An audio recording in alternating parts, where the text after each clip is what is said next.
Bonsoir à tous. Au nom de Hervé Lemoine, je vous souhaite la bienvenue pour ces rencontres des Gobelins. Rencontre des Gobelins un peu particulière pour plusieurs raisons. D'abord, vu le plateau que nous avons, les invités, mais aussi pour la thématique des savoir-faire. En effet, dans un esprit très français, on découpe les savoir-faire, alors qu'aux rencontres des Gobelins, on élargit les savoir-faire. Et c'est peut-être le seul endroit, si ce n'est à Paris, mais peut-être même en France, où on mélange depuis un certain nombre d'années les savoir-faire des arts décoratifs de la table, les savoir-faire des arts décoratifs tout court, et les savoir-faire en général. Et donc c'est particulièrement un très grand bonheur d'avoir ce soir des grands acteurs de deux savoir-faire importants qui sont la gastronomie et les arts des parfums, et les réunir grâce à Pierre et grâce à Olivier. C'est une manière de célébrer ce qui fait certainement l'art de vivre à la française, c'est-à-dire ce bonheur d'être à la fois ensemble et de découvrir une temporalité riche de sens. Donc je laisse la parole tout de suite à Pierre et après on pourra commencer sérieusement à parler. On va vous écouter. Alors généralement on dit on a des invités qu'on ne présente pas, tellement ils sont évidemment connus. Pourtant je vais me plier à l'exercice et vous présenter un à un ces personnalités qui nous font l'amitié d'être là aujourd'hui pour ce rendez-vous qu'on aurait pu appeler le cuisinier, le compositeur et l'entrepreneur, un peu comme un titre de film, mais je vous assure ce sera vraiment des échanges qui seront aujourd'hui entre nous. Olivier Rollinger, c'est l'un de nos meilleurs cuisiniers. Un de ceux qui convaincus que la cuisine est une affaire évidemment de travail, mais aussi d'esprit d'ouverture, de curiosité, d'apport et d'emprunt, bref, de métissage. Olivier Rollinger, vous êtes né à Cancale, à ce titre vous êtes clairement breton. Vous allez attacher votre nom à cette belle côte bretonne, à 2 pas de Saint-Malo, je viens de le dire, les maisons Bricourt, qui vont peu à peu s'inscrire dans le paysage gastronomique français, pour connaître la consécration en 2006 avec l'obtention, vous le savez probablement tous ici, de 3 étoiles. Mais fait surprenant, 2 ans plus tard, vous rendez ces étoiles. C'est relativement rare, quelques autres chefs l'ont fait aussi avant, mais ça montre aussi au passage combien cette consécration peut peser, à la fois physiquement et moralement. Passionné des épices, vous entamez une nouvelle vie, en quelque sorte, porté vers l'engagement en faveur de la défense aussi des petits producteurs, d'un commerce équitable, d'une alimentation responsable, d'une cuisine écologiquement saine, respectueuse de la biodiversité. Bref, vous prenez la révolution délicieuse, qui est titre éponyme d'un ouvrage de 2019. Une révolution qui fait de la cuisine une des clés de la transition écologique. Les épices, les papilles, l'immensité presque infinie des saveurs vous ont naturellement amené à rencontrer, j'imagine, mais vous allez nous le raconter, Jean-Claude Héléna. Jean-Claude Héléna, par l'entremise aussi des épices, de ce goût pour les saveurs et les fragrances. Et c'est ce que vous allez, je pense, en partie nous raconter cette rencontre ensemble. Jean-Claude Héléna, vous, on a le coutume de vous identifier, je ne suis pas certain que vous aimiez ça toujours, de vous présenter comme le nez exclusif de la maison Hermès, mais je sais que vous étiez plus que ça. Vous préférez probablement le terme de compositeur de parfum.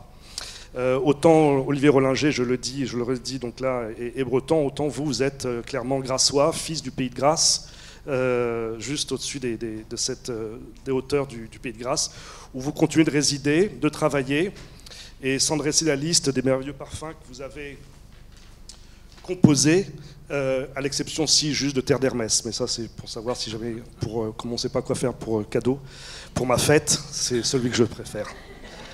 Vous avez également publié de nombreux ouvrages, dont Le Parfum, dans la collection Que sais-je, au PUF, qui succède au fameux Que sais-je de Edmond Rudnicka, qui lui-même a été publié pour la première fois en 1980. Vous avez publié plein d'autres ouvrages, mais celui-ci est assez marquant pour qu'on le souligne.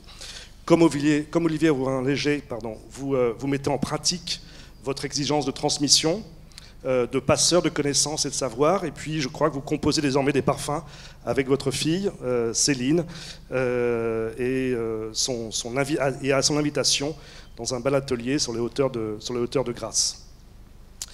Enfin, l'entrepreneur, mais aussi le passeur, celui qui va nous raconter l'histoire, ou en tout cas encourager le dialogue entre Olivier Rollinger et Jean-Claude Léheda. Olivier Mort, vous êtes vous aussi tombé très jeune dans l'univers enivrant de la parfumerie, puisque je crois, pendant un an, vous mettez, enfin très tôt, vous mettez au service de la maison Art et Parfum, qui est fondée et dirigée là aussi par Thérèse et surtout Edmond Rudnieska. Au passage, c'est Eau Sauvage de Dior, pour ceux qui ne savaient pas, mais là c'est plus Alain Delon, paraît-il. Vous apprenez un métier et entretenez une relation passionnée avec l'univers de la création des parfums. En 2004, vous créez votre propre société, Accor et Parfums, qui se révèle un centre de fabrication unique dédié aux parfumeurs indépendants. D'autres structures vont éclore, et avec toujours le désir de défendre la création contemporaine des fragrances et du parfum et les valeurs qui y sont attachées. Voilà, à partir de cela, de ces brèves biographies probablement un peu longues, on va pouvoir vous donner la parole en vous remerciant encore de nous faire l'amitié d'être là aujourd'hui et de nous faire découvrir ces regards croisés et ces esquisses de parfums, de saveurs, grâce à vous, cher Olivier Mort. Bon, merci pour votre accueil, merci Pierre pour cette rencontre qu'on a faite justement à Spéracède, où on a pu parler de l'UNESCO et des différents savoir-faire. Donc quand Pierre m'a demandé si on voulait faire une intervention et présenter le travail du cuisinier et du parfumeur, j'ai pensé et j'ai posé directement la question à Jean-Claude qui s'est rapproché d'Olivier, et j'étais excessivement heureux de pouvoir vivre ce jour aujourd'hui où, en fait, ces deux grands personnages qui sont aussi, avant d'être un bon cuisinier et un bon parfumeur, c'est d'abord, avant tout, et vous le voyez sur cette photo derrière, je crois qu'il y a eu une belle rencontre qu'ils vont nous raconter, et une amitié est née de cette belle rencontre. Donc, messieurs, je vous laisse, Olivier ou Jean-Claude, je vous laisse commencer à raconter un petit peu votre rencontre. La première rencontre qu'on fait aujourd'hui avec vous, la première rencontre qu'on fait avec vous aujourd'hui, c'est avec les Gobelins. Ça, c'est une rencontre parce que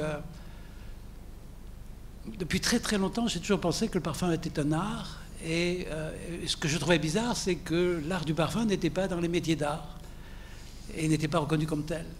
Et comme la cuisine était pour moi aussi un art, et il n'était pas reconnu comme tel dans les métiers d'art. Donc, quand vous nous avez invités, j'ai saisi l'occasion. J'ai dit, mais c'est l'occasion au sein des Gobelins, de dire, mais on va vous dire, mais c'est un métier d'art. Et pour vous expliquer ça, il y avait peut-être un moyen assez simple, c'est de vous parler de notre rencontre, de la rencontre que j'ai eue en fait avec Olivier, et que nous avons eue tous les deux, et à la fois une rencontre entre un homme de goût et un homme d'odeur. Et voilà, on s'est retrouvés autour de valeurs communes, une passion des goûts et des odeurs, et donc à partir de ce moment-là, on pouvait échanger. Donc voilà, c'est le début de notre histoire. Bonsoir à chacune et à chacun. Oui, merci pour cette invitation et se retrouver dans ces lieux que moi je découvre. Hein. Un Breton, Mafféculier des Gobelins, c'est loin. Hein. Je veux dire que j'avais vraiment l'impression qu'ici on rafistolait 2-3 tapisseries. Je m'aperçois que c'est autre chose. Et je disais tout à l'heure, après avoir visité ce lieu et avec déjà en découvrant tout ce que l'on pouvait y faire, et en tous les cas, une espèce de creuset de créativité, et pas simplement de tradition, mais également d'être à la fois dans le présent, mais déjà de mettre le pied dans l'entreporte de l'avenir. Je suis très heureux aujourd'hui d'être encore un petit peu plus heureux aujourd'hui d'être français. Ouais, des journées comme ça. Et puis bon, d'être avec vous comme ça, parler de parfum, de goût. Je pense qu'on a beaucoup de chance alors que les bruits de bottes sont à notre porte en Europe. Et là, on parle de plaisir, de goûter la vie, de la respirer, de la sentir, mais aussi de la déguster. Et ça fait vraiment c'est vraiment ces petits moments et ces journées qui font des grands bonheurs, quoi. voilà, donc un grand bonheur. Alors après, de raconter effectivement l'histoire, vous savez, on parle de coup de foudre en amour, et il existe le coup de foudre en amitié. Je te dis, j'ai malheureusement vécu avec ce garçon. Voilà, c'était notre première rencontre, c'était juste avant qu'on s'embrasse. Et puis, oui, alors, deux mondes qui devaient théoriquement, enfin, il y avait déjà eu 2-3 personnes qui nous avaient dit, vous devriez vous rencontrer, parce que c'est marrant, on a l'impression comme ça, on ne sait pas très bien pourquoi, mais on a l'impression que vous fonctionnez de la même manière. En général, lorsqu'on vous dit ça, vous rencontrez la personne, ça ne fonctionne jamais. Et puis là, on s'est retrouvés un jour en public, tous les deux, comme ça. Et d'ailleurs, sur un petit différent, parce que moi, je trouve que j'ai commencé des études d'ingénieur chimiste, puis j'ai très vite abandonné pour plein de raisons. Et puis, je disais, oui, j'ai vraiment un regret dans ma vie, c'est peut-être de ne pas avoir été un né.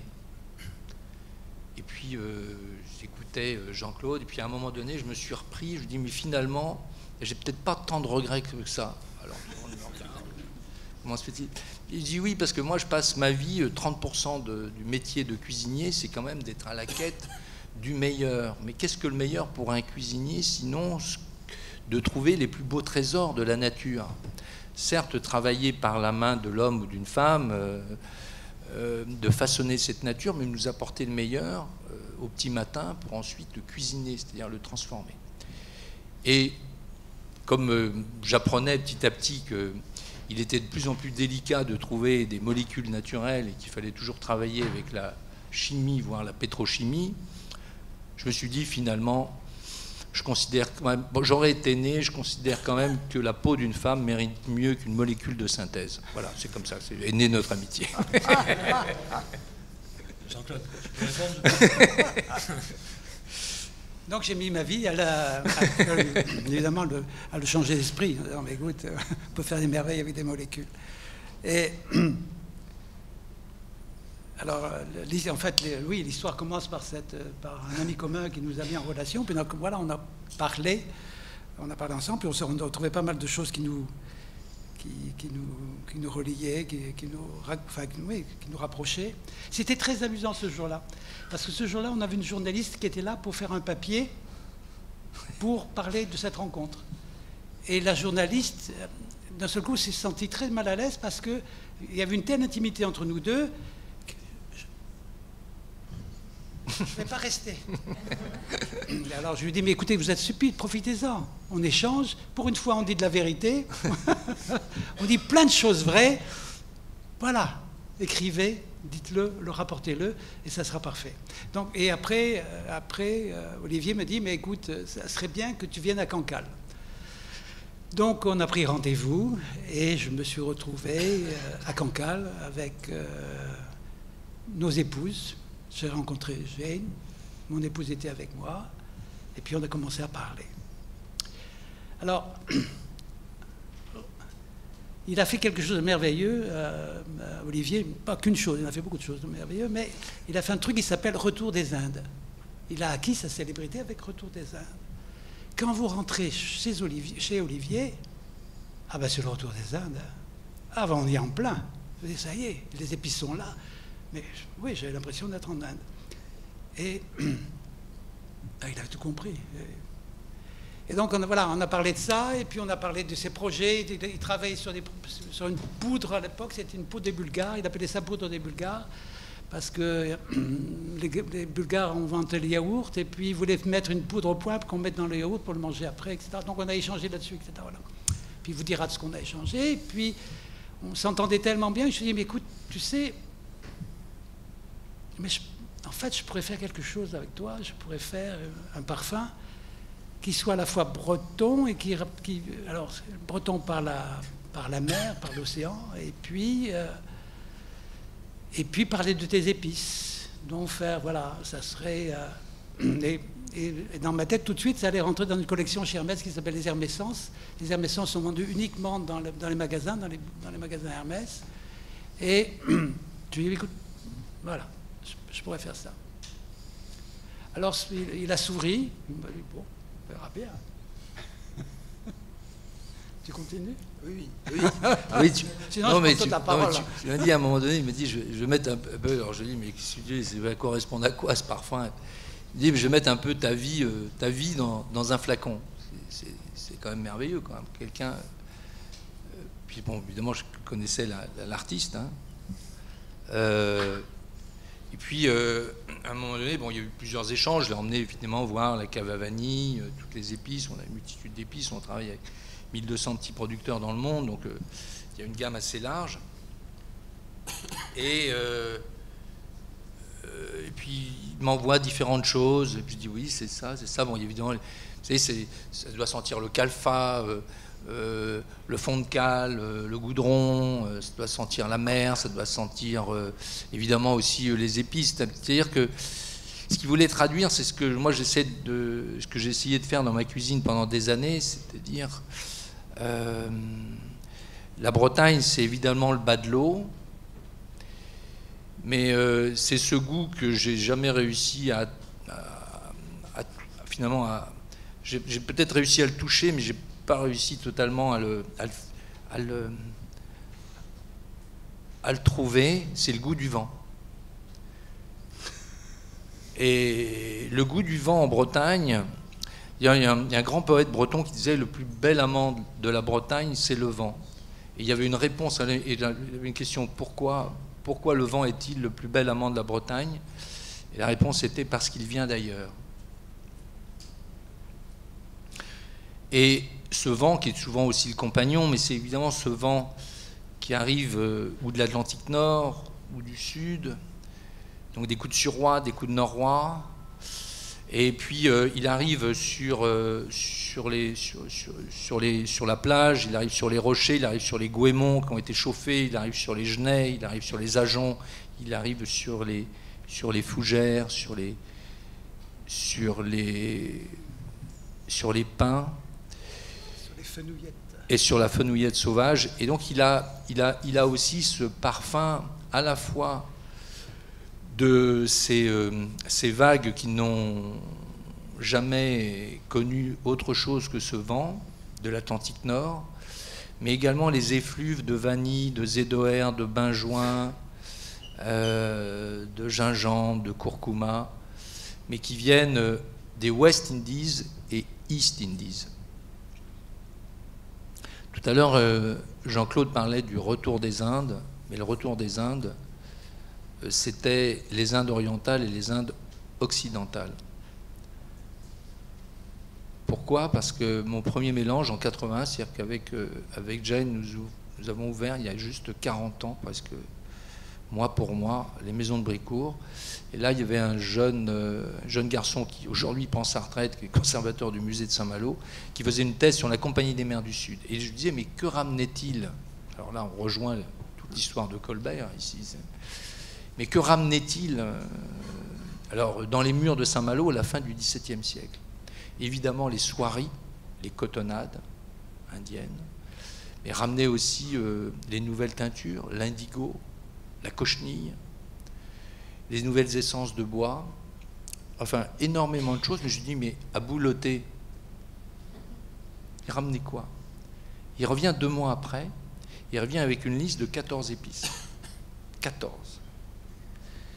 Certaines venaient de la Chine, comme le poivre Szechuan ou la badiane. D'autres venaient d'Inde, comme les curcumas, les poivres, les gingembres. D'autres venaient comme la cardamome, d'autres venaient du Sri Lanka, de Ceylan, comme la cannelle, d'autres déjà du Moyen-Orient, on est à la fin du XVIIe, je vous rappelle, comme la coriandre, le fenouil, et le fenugrec.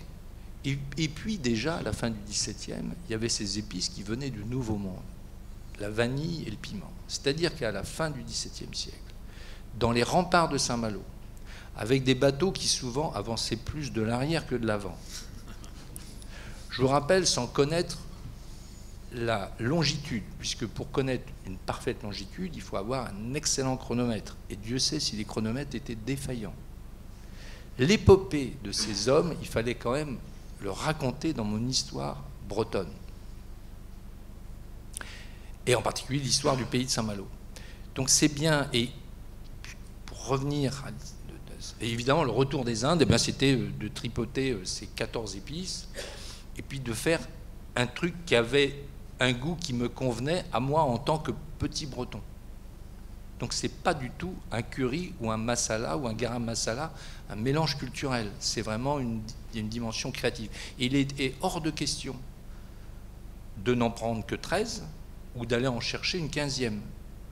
C'est un petit peu comme dans une légende. Il faut un vent de vérité. Avec Jean-Claude, c'était tout de suite quelque chose qui nous a liés. C'était qu'on a je ne vais pas dire un périmètre, mais un fil dans la créativité où on ne peut pas sortir du cadre, d'un cadre qui est souvent très intime. Mais il est là et on ne veut pas déroger et ce fil-là amène à une forme de, pas de brutalité, mais de rigueur et de... on va pas prendre un truc parce que tiens, ça va faire poète-poète avec ça, ça devrait bien aller. Non, c'est pas ça, il y a un fil, quoi. Il y a presque une ligne éditoriale, quoi, dès le départ. Et comme dans une légende, il y a un fond de vérité. Et puis donc ce retour des uns, et alors, oui, moi je ne sais plus ce que je voulais dire, on va continuer. Donc il me raconte toutes ces histoires, puis il me cite énormément de produits, enfin il me cite énormément d'odeurs, parce que pour le parfumeur, c'est que si vous me dites poivre, piment, paprika, curcuma, cannelle, je le sens. Il y en a qui entendent des bruits, moi je sens l'odeur, c'est-à-dire il suffit que je prononce le mot pour que je sente le mot, et je sente l'odeur du mot. Donc il dit beaucoup de choses, il est généreux, hein, c'est sa nature. Ça fait trop là. Donc voilà, c'est bien là mon cadre. Donc mon cadre va être choisi. Voilà le cadre. Et alors je choisis un cadre. Et puis dans le discours, il a oublié une petite chose qui était aussi importante parce qu'il m'a parlé du vent. Puis il m'a parlé d'autre chose aussi qui était importante pour moi, c'était les brumes. Alors je lui avais envoyé un essai et il m'a téléphoné et puis on s'était... Voilà, il me dit, ah oui, c'est bon, mais il manque l'odeur des brumes. Oui, je suis allé même plus loin, je lui dis, la brume est presque, tu sais, ce goût de la pluie qui vient de la mer. Et j'ai senti un blanc au téléphone. Alors, décris-moi, parle-moi, voilà, décris-moi. Alors ça sent un peu, tu sais, la bouillie de sarrasin. Ah, la bouillie de sarrasin. Alors c'est merveilleux, c'est que quand il me dit ça, je sens l'odeur. Oui. Et puis après, il m'a dit d'autres choses, mais il y en a certaines que j'ai retenues plus que d'autres, évidemment. Puis ça fait pas mal d'années maintenant, il y en a d'autres choses que j'ai perdu un peu de mémoire. Mais après, il m'a dit, ah oui, il y a un whisky qui sent comme ça, tu sais. Ah, ok, je t'écoute. Le Bruichladdich. Tu peux répéter le nom? Bruichladdich. Bon, ok, alors j'ai pris note. J'ai dit, épelle-moi. Je note. Et puis voilà, la conversation s'est terminée là. Je suis allé sur Internet, Bruichladdich. Un flacon. Donc le flacon est arrivé 48 heures après sur mon bureau. Et je me suis parfumé à Bruichladdich. Carrément. Je sens. Ah, ça va, je sais faire. 2 essais, j'avais refait l'odeur du Bruichladdich. Donc je lui envoie le petit flacon de Bruichladdich, à pas boire, hein, juste à sentir. Et là, je dois reconnaître, c'était bluffant. Alors il me téléphone, il me fait, mais comment t'as fait? Alors je lui dis, mais écoute, à chacun son truc. Hein. Donc voilà. C'est quand même pas mal d'expérience, c'est quand même pas... Oui, pour arriver à ça, c'est pas du jour au lendemain. Et voilà, bon. Donc voilà, on a continué comme ça à discuter, et puis... oui, puis on est arrivé à quelque chose qu'on va vous faire sentir, et puis après on va continuer notre histoire, voilà.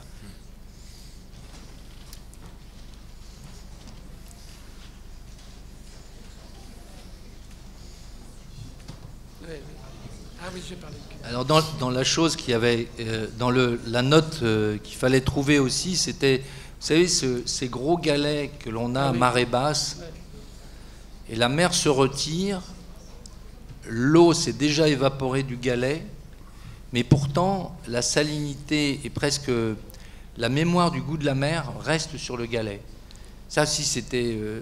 et puis, finalement, tout cet univers maritime, j'allais dire presque au long cours, on le retrouve... Enfin, il évoque le goût du vent et de l'ailleurs. Ouais. Donc voilà, le parfum est sorti sous le nom de Épices marines. Il y a une particularité dont j'ai oublié de vous parler, c'est que dans les épices qu'il m'avait montré, il m'avait montré du cumin torréfié. Et moi, je vais trouver ça... Il y avait plein de choses qui étaient intéressantes. Il y avait deux choses. Il y avait un poivre long qui sentait déjà la mer, et puis le cumin torréfié. Alors je lui dis, est-ce que tu peux m'envoyer 1 kilo de chaque à Grasse? Puis je vais voir une amie qui est vraiment la merveille des merveilles pour faire les distillations. Et je lui donne le kilo de cumin torréfié et le poivre. Alors le cumin torréfié, on a fait l'extraction, on arrivait à trouver un pourcentage. En résultat, le pourcentage d'extraction était bon, donc on arrivait à un prix honorable. Quand je dis un prix honorable, ça veut dire que le kilo d'essence de cumin torréfié coûte 2 000 €. Ça va encore.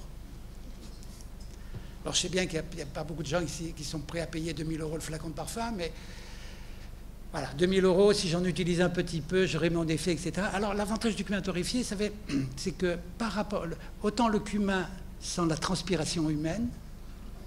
Proche de l'échalote. Proche de l'échalote, oui. Ouais, proche de l'échalote.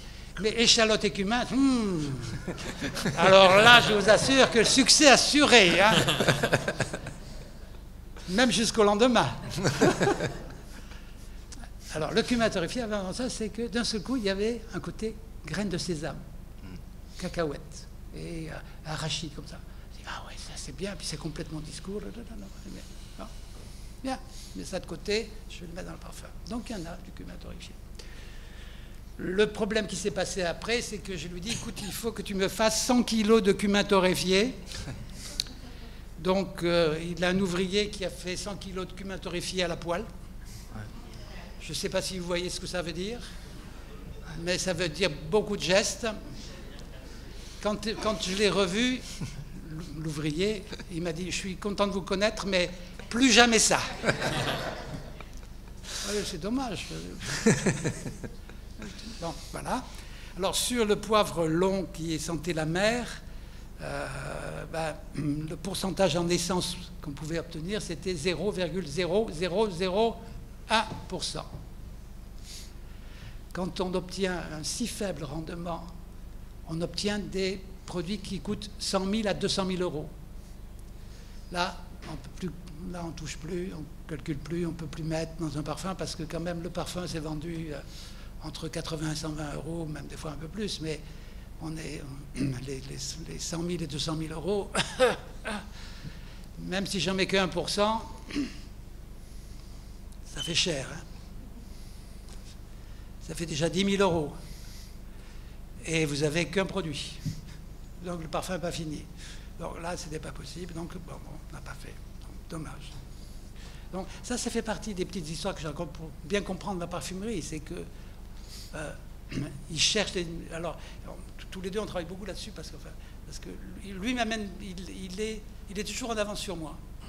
Les cuisiniers sont toujours en avance sur les parfumeurs. Parce que les cuisiniers dénichent des tas de trucs partout. Et je vais chez lui, oui, les cuisiniers dénichent des trucs un peu partout, c'est merveilleux. Et puis alors je vais chez lui, tu as quoi comme nouvelle épice? Voilà. Alors je sens, puis si je trouve quelque chose d'intéressant, c'est 1 kilo. Et hop, on recommence, et voilà. Et on continue. Et on a fait comme ça quelques petites essences nouvelles entre nous, et qui ont bien servi la parfumerie. Voilà, c'est là où j'en suis. On continue. Mais pour continuer dans l'histoire, dans les épices, moi j'ai connu ce parfum quand Jean-Claude, tu arrives et qu'il faut fabriquer ce rosé cuir avec ce poivre timut que tu trouves d'abord chez Olivier, je crois. Oui. Oui, alors ça c'est un faux poivre, hein, c'est un xylanthelum que l'on trouve plus particulièrement au Népal, avec des notes d'agrumes, bien souvent de pomelos un peu, et qui est, alors certains disent extrêmement un peu électrique, c'est-à-dire que si jamais vous en mettez un petit peu trop, Oui. c'est un petit peu lorsqu'on était gamin, je ne sais pas si aujourd'hui ça existe vraiment, il y avait les piles Vendaire, et puis pour savoir si elle était bonne encore, la pile, on la mettait sur la langue, là, vous voyez. Quand elle était neuve, ça faisait drôle, quoi. Ben, le poivre, le poivre de Sichuan, le poivre des cimes, tous ces xylanthidiums sont, les Sichuan, sont vraiment, ont vraiment cette note. C'est la raison, et j'en profite pour rappeler que en France, en Occident, la cuisine, lorsque l'on regarde une recette, est composée de 3 grands chapitres. Le premier chapitre, ce sont les ingrédients. Et ils sont multiples. C'est énorme. Le marché est absolument extraordinaire. De légumes, de poissons, de coquillages, de crustacés, de viande, de légumineuses. C'est absolument incroyable. Ça, c'est le premier chapitre.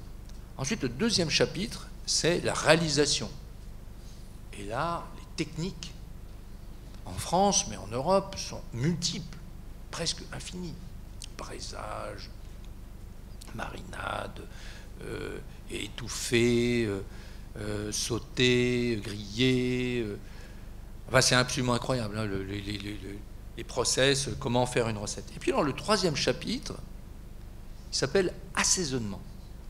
Et curieusement, souvent, il se limite à 2 petits mots, sel, poivre.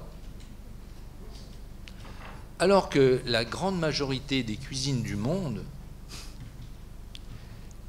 existent et excellent par la notion de l'assaisonnement. Et rappeler que dans tous ces pays, je dis bien qu'ils ne sont pas, où on ne fait pas une cuisine épicée, parce qu'il n'existe pas 2 mots. Dans le mot épicé, bien souvent, on se dit c'est brûlant. Or, je rappelle qu'il n'y a que 3 familles qui donnent de la chaleur à un plat. 3 familles d'épices, ce sont évidemment les poivres, les piments et les gingembre. Le reste, ce sont des fragrances. Mais lorsque l'on utilise, en dehors du poivre, on ne devrait jamais utiliser une épice seule. En tous les cas, si l'on a l'humilité de regarder, vous voyez, ça c'est mon compagnon, le vent. Si on a l'humilité de regarder les cuisines du monde au parfum d'épices, on fait toujours appel à un mélange, à une composition. Et on dit que dans tous ces pays, il y a autant de mélange et de composition que de familles. C'est même pas de région ou de village, mais de familles. Je pense au ras el hanout, je pense au garam masala, je pense au masala, je pense au zaatar, je pense au biryani, je pense au mélange colombo, je pense au mélange cajun. Vous voyez des mélanges qui vous parlent. Mais bien, c'est toujours un mélange. C'est pas. Alors parfois, lorsque je vois mes collègues qui disent tiens, je vais vous faire un poisson à la cardamome, je leur dis peut-être, ou quand je vois même parfois des amateurs venir acheter toutes les épices brutes, je leur dis c'est très audacieux, je les admire beaucoup, mais enfin moi j'ai mes 40 ans et j'ai toujours des difficultés à associer, à composer un goût, c'est-à-dire aller vers un goût pour l'associer à quelque chose. C'est-à-dire que c'est un peu comme le nez, un parfumeur. Est-ce que quand vous rentrez aujourd'hui dans une parfumerie, vous ne dites pas tiens, je veux un peu d'ylang-ylang, un peu de vétiver, un peu de musc, un peu de muguet, un peu de géranium, je rentre à la maison et je fais un parfum. Bien, lorsqu'on achète des épices, c'est pourtant un peu ça. Et moi, ma passion, c'est de composer des mélanges d'épices, non pas en allant, parce que je n'ai aucune légitimité de faire un mélange culturel, je fais en général, et aujourd'hui avec notre fille Mathilde, on fait appel à des femmes, enfin généralement à des femmes d'ailleurs, qui veulent bien donner leur secret de famille pour faire un mélange culturel, mais tous les mélanges que nous réalisons, ce sont des créations, mais avec un goût à la malouine, à la bretonne, à la française, à l'européenne. Et c'est là aussi quelque chose qui, en tant que... Bon, il y a le cuisinier, mais un cuisinier qui crée des mélanges, un goût, une saveur, c'est un petit peu comme le nez qui crée un parfum. Vous voyez, c'est probablement quelque chose qui nous a rapprochés. Ouais, je sais pas pourquoi je disais ça, d'ailleurs. Mais de toute façon, c'est rapproché. Ah oui. Oui, mais ça reprend un petit peu ce rosé cuir avec ce poivre timut, un petit peu, Oui. avec ce rosé cuir qui ne contient pas de rose. Et on va parler d'écriture, écriture à travers les épices, Ouais. mais écriture à travers le parfum. Ouais. Donc là, voilà, il me fait sentir le type de poivre timut.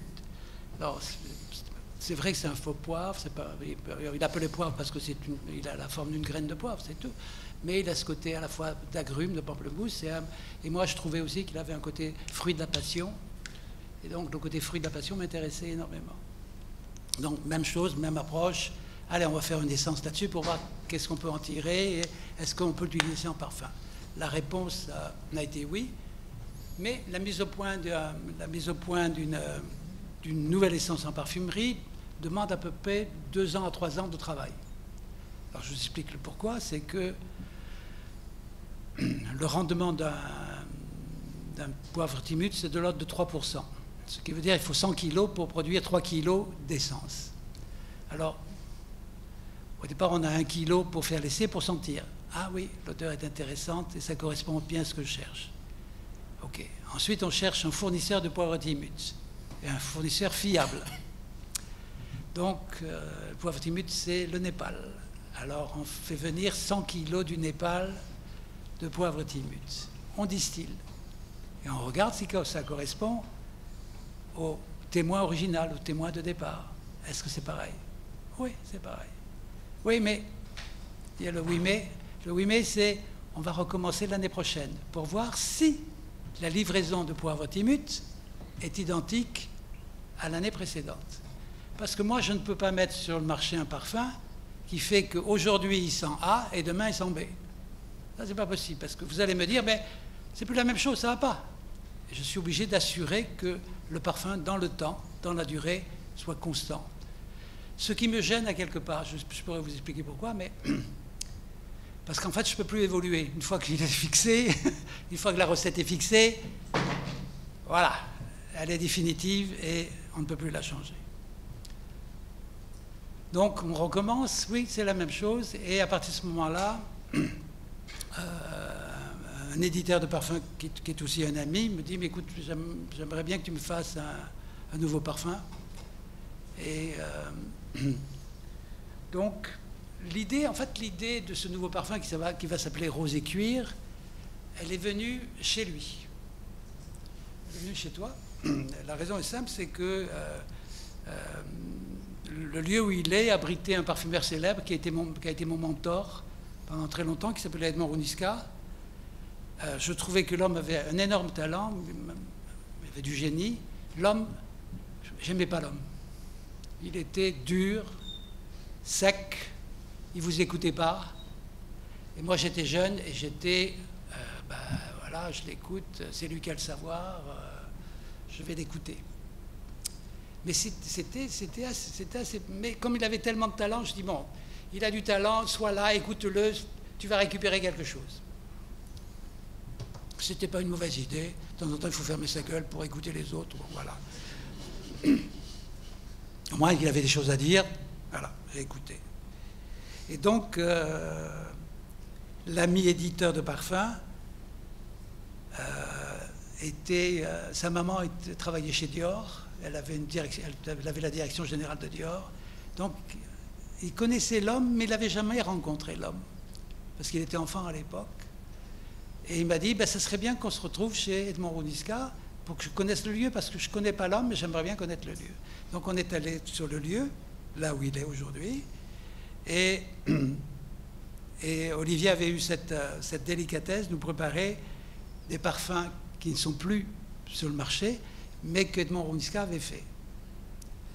Et alors parmi les choses qu'on a senties avec l'ami Frédéric, d'un seul coup on tombe sur une rose, et c'est une rose qu'il avait fait pour Rochas, et ah ouais, c'est beau, ah,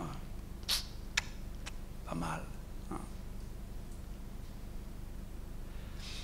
Et d'un seul coup, dans les champs de regard qu'on a, parce que ça marche comme ça, c'est et si on faisait une rose? Alors, l'idée de rose, c'était, voilà, l'idée elle est née là. Il n'était pas question d'imiter la rose de Rochas, de refaire la même chose, parce que vous sentirez la rose de Rochas aujourd'hui, vous direz mais c'est vieillot, il y a une espèce de... c'est passé. Alors évidemment c'est passé, mais pour un professionnel de la parfumerie, un nez, c'est d'un seul coup c'est... Ah ouais, sacré boulot, sacré travail, sacrée manière de penser. Et donc, je suis parti sur une idée de rose, mais j'aime bien les défis, donc c'était une rose sans rose. Faire une rose qui sent la rose, sans rose, et avec du poivre timut. Donc, la conjugaison de géranium et de poivre timut me donnait un aspect nouveau à la rose. Après, il y a eu bien d'autres choses, mais voilà, c'était parti comme ça. Ce qui m'amène aussi à vous parler, quand je vous dis qu'il y a plus d'autres choses, c'est que il y a une différence entre lui et moi, pardon. Une différence entre la cuisine et il y a quelques différences entre la cuisine et le parfum, c'est que le plaisir du goût est dans l'instant. Et il travaille des plaisirs dans l'instant. Il travaille énormément sur le moment. C'est-à-dire quand vous mangez comme ça, tac.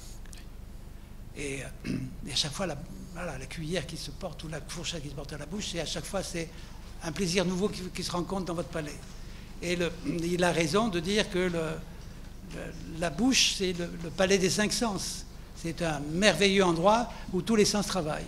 Mais il travaille dans une durée courte. Le parfum, je suis obligé, parce qu'il y a des conventions dans le parfum aussi, c'est qu'il dure sur la peau. Et le minimum demandé, c'est 6 heures sur la peau. Donc je suis obligé de penser que l'odeur que je vous présente, que je porte à vous, il va falloir qu'elle ait une durée, et cette durée minimum, c'est 6 heures, si ce n'est plus.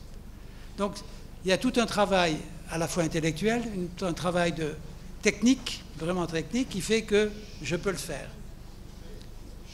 Et ça, voilà, c'est là où il y a une petite différence avec le parfum. Au niveau de la durée de la création, c'est la même chose. C'est-à-dire qu'il pense autant que moi, il travaille autant que moi, sinon plus, parce que je suis un peu feignant, mais bon, voilà. Oui, ça c'est rose cuir, oui, celle-là, c'est le rose cuir. Ouais.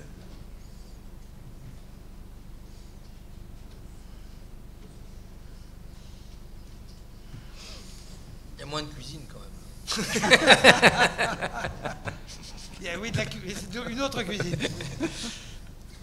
Ouais, oui, pardon. Voilà, pardon, Oli. Donc sur ce temps court, plutôt en cuisine, avec cette immédiateté par rapport à la parfumerie, comment vous travaillez justement vos plats pour avoir justement cette top note au début en bouche à chaque fois, etc. Ou est-ce qu'il y a cet effet un petit peu long lasting que vous allez chercher quelque part ou pas? Je disais, alors tout d'abord, moi aujourd'hui je ne suis plus en cuisine, j'ai cette chance de pouvoir prendre du recul, même sur la dimension de la créativité en cuisine, parce qu'aujourd'hui j'observe mon fils, enfin notre fils, qui fait une cuisine qui a les mêmes crayons de couleur, qui a la même palette, c'est-à-dire que nous, dans la famille, on est tiraillés entre 3 choses. Les sortilèges de la baie du Mont-Saint-Michel, les croyances de l'arrière-pays celtique breton, et le marchepied de l'aventure qui est l'horizon, pour traduire l'esprit d'aventure, justement, avec ces épices que l'on n'utilise surtout pas pour faire une cuisine exotique, mais pour utiliser les épices comme des trésors rapportés auprès de notre cheminée de granit de Breton. Et cette chose, enfin, cet univers, il le raconte d'une manière totalement différente. Mais la concentration, les grands moments de solitude par rapport à ces moments de sortir, pas un plat justement, parce qu'aujourd'hui on peut faire un plat, mais un plat c'est assez réducteur. Le problème c'est que lorsqu'on a la chance de faire ce métier qui est avant tout, mais du restaurant le plus huppé, à la table la plus modeste, mais à la table, même la porte et à la table que vous présentez lorsque vous nourrissez vos enfants, vos parents, vos amis, c'est bien d'accompagner à table des personnes que vous allez nourrir. Et dans la notion de nourrir, c'est avant tout de prolonger la vie. Cette immense responsabilité de prolonger la vie de chacun. Avec une dimension évidemment plaisir, mais avant tout de dimension de... vous voyez là encore la différence entre un parfum et la nourriture. C'est que le parfum, avec tout ce qu'il comporte, est évidemment merveilleux parce qu'il va vous emmener dans un univers, dans un imaginaire.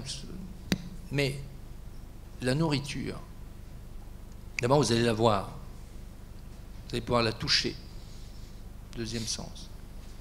Vous allez pouvoir la sentir, la respirer.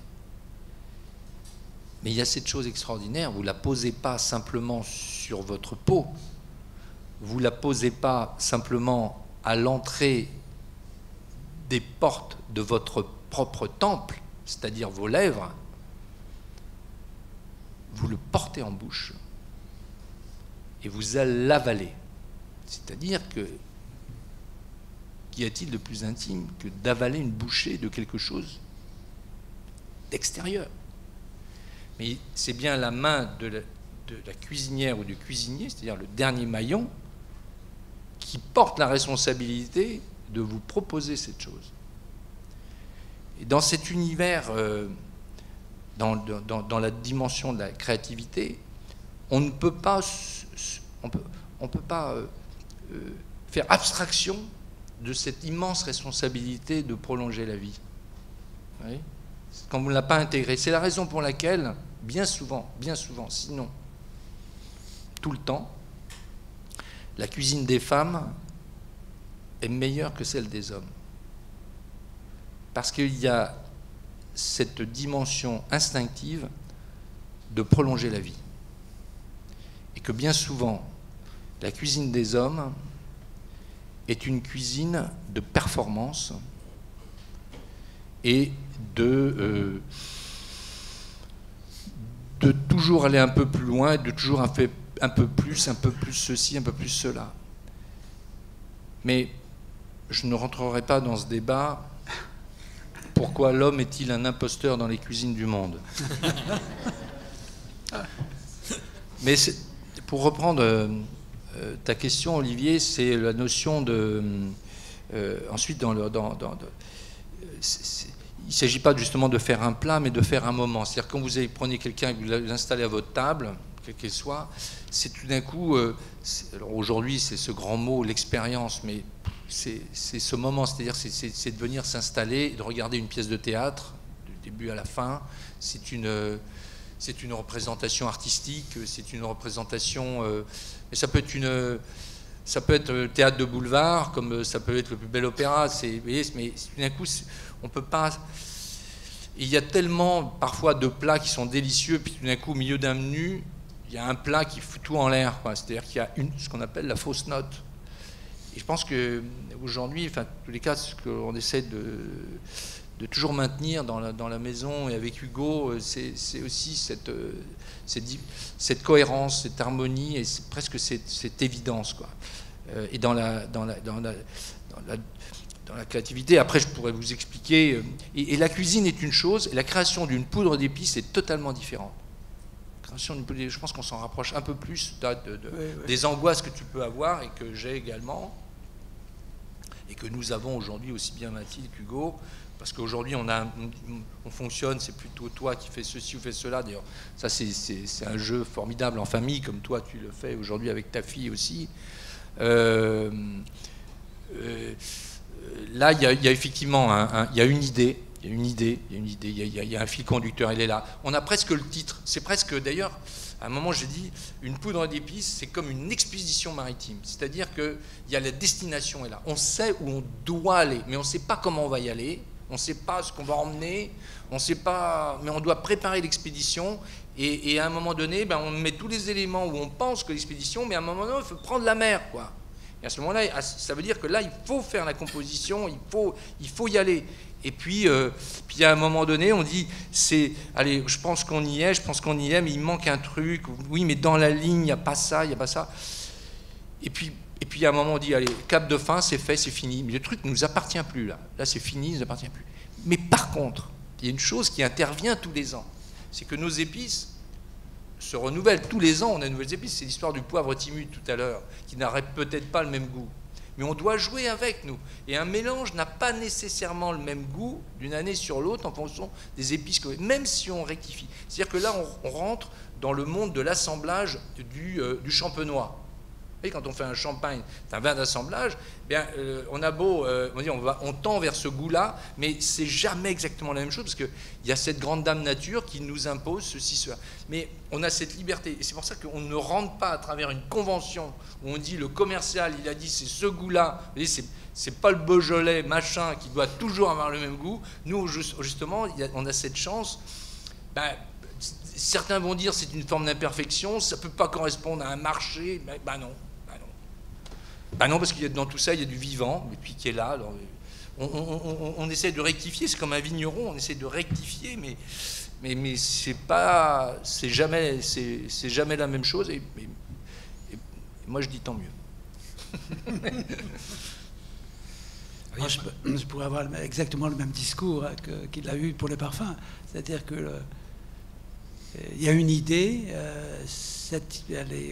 le parfum c'est d'abord mental, c'est-à-dire qu'on a une idée dans la tête vers quoi on veut tendre, et puis on n'a pas forcément tous les éléments, mais on tend vers ça, et on marche souvent par la négative, c'est-à-dire non, pas ça, pas ça, pas ça, pas ça, pas ça, et à force de pas ça, ça y est, j'y suis, voilà, je peux le présenter. Et il y a aussi cette notion terrible, à chaque fois c'est il faut que ce que j'ai fait, il faut que j'arrive à créer une rencontre avec, je veux dire, le spectateur, le porteur du parfum. Il faut qu'il y ait une rencontre à un moment donné, parce que s'il n'y a pas de rencontre, c'est que j'ai échoué. Et donc, oui, il y a des grands moments de solitude. Oui, c'est intéressant ce que tu dis, le rapport à l'autre. C'est-à-dire que là aussi, je pense que c'est une grande différence enfin, là, on va dire que j'essaie de... Je ne dois pas généraliser comme ça. Mais bon, je le dis quand même. Vas-y. On dit souvent le cuisinier est généreux. Moi, j'en suis pas convaincu. Je pense que le cuisinier est un gentil, ce qui est différent. Et un gentil, pour moi, c'est pas un bon, il est gentil, non. C'est quelqu'un qui aime les gens, ça c'est sûr. Alors effectivement, il y a quelques cuisiniers qui portent des vestes de cuisine qui ne sont pas très gentils, mais bon, il n'y en a pas tant que ça. Et mais ce que je veux dire, la notion de... moi, j'ai vu courir au fond du jardin, ayant envoyé une table de 6, et considérant que ce que je venais d'envoyer était absolument nul, parce qu'il y avait un loupé de ceci, il y avait un loupé de cela, enfin voilà, ça n'allait pas. Pour moi, c'était zéro, quoi. Ça valait rien, c'était zéro. Et je courais en colère au fond du jardin, auprès de mon vieux chêne vert qui m'a vu pleurer enfant, et ma femme venait me chercher. Et je regrette, et je m'excuse encore auprès d'elle, je l'enguirlandais en genre renvoyant, en lui disant « Mais je m'en fous que les gens soient contents. Je m'en fous. » Et je veux dire, je ne savais même pas qui était dans la salle, et moi je ne voulais pas savoir qui était dans la salle. Donc c'était quand même extrêmement personnel, égoïste.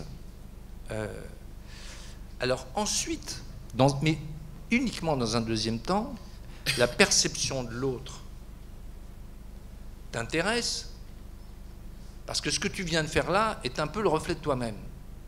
Ça c'est sûr. Mais ça, c'est un deuxième temps. Mais vous voyez, mais les uns les autres, je ne sais pas si vous faites quelque chose, puis tout d'un coup, vous trouvez ça pas terrible. Puis bien souvent, d'ailleurs, c'est les gens qui vous aiment bien, votre maman ou votre conjoint qui vient vous voir, c'est formidable ce que tu as écrit, c'est formidable le tricot que tu as fait, c'est formidable le truc que tu as fait, c'est formidable. En fin de compte, tu n'es pas content de toi, tu te dis, mais non, c'est nul ce que j'ai fait. Mais tu ne connais rien, je comprends rien, ils ne comprennent rien. Donc il y a ce rapport... il y a ce rapport très... Enfin voilà, il y a l'égoïsme. Alors, est-ce qu'on a besoin de ça pour... dans la... J'en sais rien, si on a besoin de ça pour... en tous les cas, pour avoir... D'ailleurs, pourquoi on fait ça, d'ailleurs pourquoi on crée des trucs comme ça? Pourquoi on crée, d'ailleurs? Pourquoi? Mais tu dis ça, mais je te rejoins. Je veux dire... je suis poli, donc je dis que c'est pour faire plaisir, mais c'est pour me faire plaisir d'abord à moi. Et il faut que j'ai du plaisir, alors du plaisir à faire et du plaisir à donner. Parce que si j'ai pas du plaisir à donner, alors ça va pas marcher du tout. Mais le plaisir à faire est très très important. Donc la parfumerie est aussi un acte égoïste, en plus narcissique. Waouh, alors là on y va. Et tellement narcissique qu'on pense la plupart du temps qu'on est nul. Mais bon, avec ça, on arrive à travailler quand même. Oui, parce que dans... parce que je pense... Bon, il y a des... Enfin, si on fait ça, c'est qu'il y a un manque. Oh là là, je pense que je ne vais pas tarder à appeler Christophe André, parce que je ne me sens pas bien. Et, non, je veux dire, si on fait ça, mais c'est ce qui est passionnant, parce que derrière, il y a un manque, et en réalité, il y a aussi il y a un rapport à l'autre, et il y a un rapport à l'autre, mais le rapport à l'autre, celui qu'on va nourrir, mais il y a aussi le rapport à l'autre, enfin je parle moi, des cuisinières, cuisiniers, de tous ceux qui sont en amont. C'est-à-dire comment être à la hauteur de la beauté du travail et des produits. Moi j'entends en ce moment une asperge, là les premiers petits pois, là les premiers homards vraiment de saison, demain les premières moules qui vont arriver, mais tout ce que... Enfin, la beauté de ces produits, l'histoire qu'il y a dans la... Comment obtenir ce produit, et au-delà, le respect des hommes et des femmes qui façonnent ce produit, c'est à la fois le respect d'une nature et le respect des hommes et des femmes qui façonnent cette nature. Et toi, tu es le dernier, alors tu as toute ton équipe, tu as tous les autres, mais il faut être à la hauteur quand même. Mais c'est pas évident d'être à la hauteur. Et donc il y a aussi ce regard de ce monde des pêcheurs, des paysans, des apiculteurs, des éleveurs. Donc il y a tout un... Et puis il y a aussi le regard. C'est comme dans une compagnie de théâtre, où sur un bateau, le skipper, l'équipage observe le capitaine. On va où? On fait quoi? On joue quel jeu?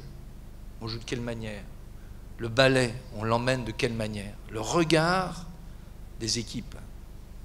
Mais comme toi, d'un coup, tu es là, tout le monde, enfin, avant, on va dire ce que l'on appelle le client, il y a tout ce qu'il y a en amont qui nous observe. Et là, il y a des grands moments de solitude parce que tout le monde nous attend, en fait, sur la prochaine composition. C'est un peu comme l'écrivain. Là, il sort le prix Nobel et derrière, il écrit quoi? Et donc, il y a... Vous voyez, alors, c'est pas... Et là, on est... Enfin, ce qui me concerne, parce qu'il n'existe pas le Michelin du parfum. Ce serait drôle, d'ailleurs. Mais là, en dehors de tout classement exogène, c'est tout d'un coup... oui, une vraie prise de responsabilité dans un écosystème, mais je peux vous dire une chose, c'est passionnant.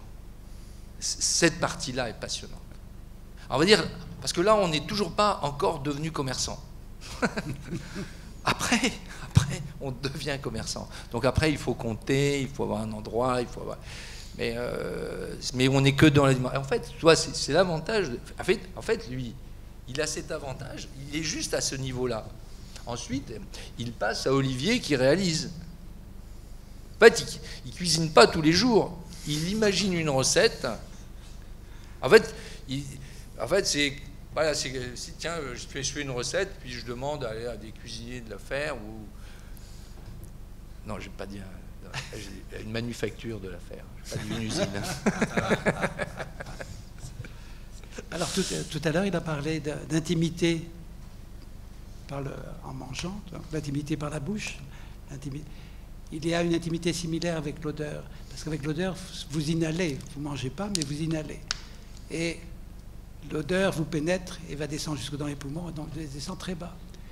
Et le fait d'être inhalé ou mangé, c'est la même chose, c'est-à-dire que c'est un lien direct avec votre intimité, ce qui fait que nous sommes dans des arts qui évoluent lentement. Alors, c'est vraiment... Moi, je trouve que la cuisine, comme la parfumerie, évolue lentement parce que bousculer votre intimité, pas facile. Donc on a tendance, en parfumerie, Moi j'aime bien bousculer, mais je sais qu'à un moment donné, là, il faut que je limite mes audaces. Parce qu'il faut que ça soit audacieux, mais il y a un moment où ça ne sera pas accepté. Et donc c'est ce contrôle de l'audace qui fait que je suis persuadé qu'en cuisine c'est la même chose. C'est-à-dire qu'à un moment donné, on sait très bien qu'on ne peut pas aller plus loin que. Et ce plus loin que vous appartient. Vous êtes seul à le défendre avec votre conscience, votre pensée, votre manière de penser, le parfum ou la cuisine. Et ça, c'est forgé avec le temps. Mais ce sont en cuisine, comme en parfumerie, c'est des arts lents qui se font dans la durée. Et oui, puis il y a la notion de... c'est la notion de... On improvise avec vous, là, parce que, voilà... Presque de séduction, c'est-à-dire que il ne faut surtout pas choquer, mais il faut séduire par l'étonnement. Oui. Et en cuisine, à un moment, justement en cuisine, c'est-à-dire à un moment du repas, on ne peut pas le faire à tous les moments. On peut étonner, parce que tout d'un coup, l'esprit, il est tout à fait ouvert. Je viens découvrir une cuisinière, un cuisinier, et là on est prêt à accepter des choses, même on peut démarrer, on se regarde, là on comprend, et puis alors on peut monter crescendo, puis à un moment donné, on sature, et en particulier où en général il faut aborder un autre réflexe, c'est justement lorsque l'on bascule en fin de repas. D'abord, il faut relancer l'appétence au niveau du 3/4 du repas, avec en particulier des amers, que l'on ne pourrait pas accepter en premier repas, en début de repas, et en revanche, derrière, il faut aller... il faut apaiser, il faut presque réconforter, il faut peut-être réconcilier avec déjà quelque chose de plus connu. C'est-à-dire que c'est plus dans le temps. Un parfum, c'est sûr qu'il vit, on le met, ouais. Nous, ça se passe sur 3 heures max. Mais c'est une représentation théâtrale. Ouais.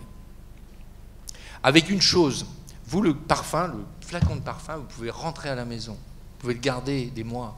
Vous pouvez le garder des années. Enfin, au moment où il passe et tout. En fait, le plat que j'ai préparé, aujourd'hui, que Hugo, mon fils, prépare, ou n'importe quel cuisinier ou cuisinier, même ce que vous allez faire, vous allez peut-être... C'est éphémère, c'est rien, c'est un instant. Mais c'est quoi? C'est justement, dans ce qu'on appelle dans l'art, tendre vers cette dimension émotionnelle, voire artistique. Mais c'est bien dans l'émotion. Et l'émotion, c'est l'éternité. Parce que le souvenir, c'est ce qui reste à jamais. Donc c'est peut-être... On dit que c'est éphémère, mais ça ne l'est pas réellement. Parce que le souvenir, il est éternel. C'est presque une conclusion, là. Ah non. C'est un début. C'était beau. Non, c'est la fin d'un chapitre. Donc, on a beaucoup parlé d'écriture, et avec Jean-Claude, on parle souvent d'une phrase, au moins je mets d'ingrédients, plus je peux en parler.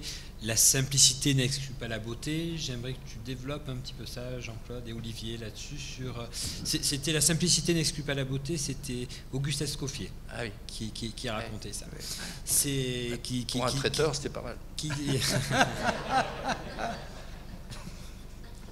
Bon, il y a les disciples d'Auguste Escoffier qui vont me tomber dessus, mais...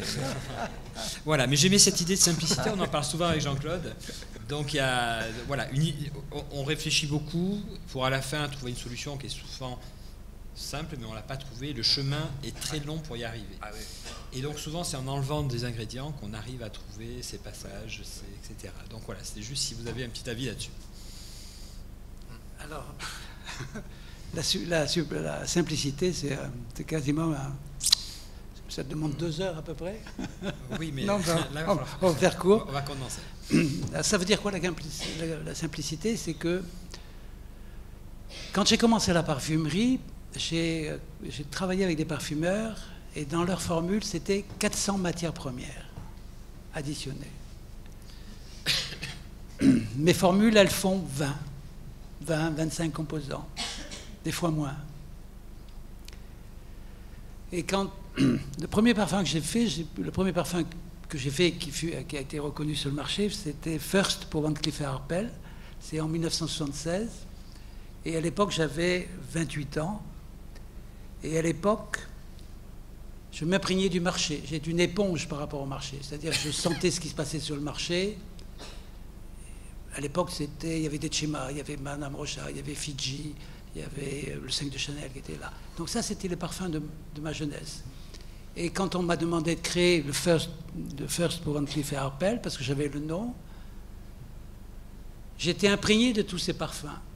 Et bon technicien, je sais faire l'odeur du 5 de Chanel avec 5 produits. Et je sais faire l'odeur du Decema avec pas plus, etc., etc.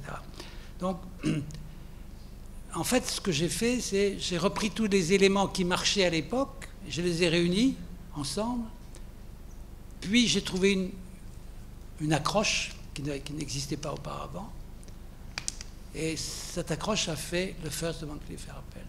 Mais j'étais vraiment imprégné du parfum, enfin imprégné du marché, et le parfum, à l'époque, c'était 160 composants. Quand j'ai créé le First, 160 composants. Alors c'était à la fois ça que je savais faire, mais c'était pas ça que je voulais faire. Quand j'ai créé le thé pour Bulgari, Bulgari a sorti un thé qui est devenu un trend, qui est devenu qui est devenu une tendance, l'odeur du thé en parfumerie, mais voilà, je suis l'inventeur de cette tendance d'odeur de thé. Il n'y avait plus que 19 produits. D'un seul coup, j'étais passé de 160, enfin d'un seul coup. Avec le temps, j'étais passé de 160 composants à 19 composants. Ça ne veut pas dire que le 160 est meilleur que le 19. Ça veut dire que la manière de penser le parfum a évolué. En tout cas, j'ai évolué. Et pour moi, le thé représentait ma signature, ma manière de penser le parfum. Et donc, je me suis toujours efforcé de comment exprimer le maximum avec un peu de moyens. Et c'est absolument fou de faire ça parce que ça prend beaucoup plus de temps de faire simple que de faire compliqué. Mais oui, mais quand on a la passion et quand on vit la création comme quelque chose d'intense, ben, voilà, c'était ce que je voulais faire. Alors pourquoi je voulais faire ça, je ne sais pas. Mais simplement, j'avais besoin d'aller dans ce sens-là, de faire simple tout en exprimant énormément. Et voilà, donc c'est difficile à expliquer autrement, mais ça demande énormément de travail d'être le plus simple possible. Et je sais que la même chose existe en littérature. Je veux dire, si vous faites une phrase, vous exprimez beaucoup en quelques mots, ça a plus de force que de faire une page pour exprimer ce que vous vouliez faire. Parce qu'au bout d'une page, vous êtes fatigué en disant « Mais qu'est-ce qu'il voulait dire ?» Donc, Là, c'est la même chose. C'est comment exprimer un maximum de choses en peu de mots. Et voilà, c'est ça la simplicité pour moi. Oui, alors je prendrai pas, je citerai deux choses. Il y a une fameuse expression américaine qui dit more steak, less salade. Bon. Puis il y a l'autre formule de Soulages qui, je crois, je vais sûrement l'écorcher, mais plus les moyens sont faibles, plus l'expression est forte. Ah oui, c'est vrai. Ouais. Comme quoi, plus on a de choses, on va dire plus, mais c'est vrai dans beaucoup de domaines d'ailleurs. Plus vous avez de choses à votre disposition, et moins vous êtes bon. D'ailleurs, on peut considérer que parfois c'est le fait de manquer d'un élément qui vous permet d'aller plus loin. Et c'est vrai dans beaucoup de domaines. On dit parfois l'argent rend sot.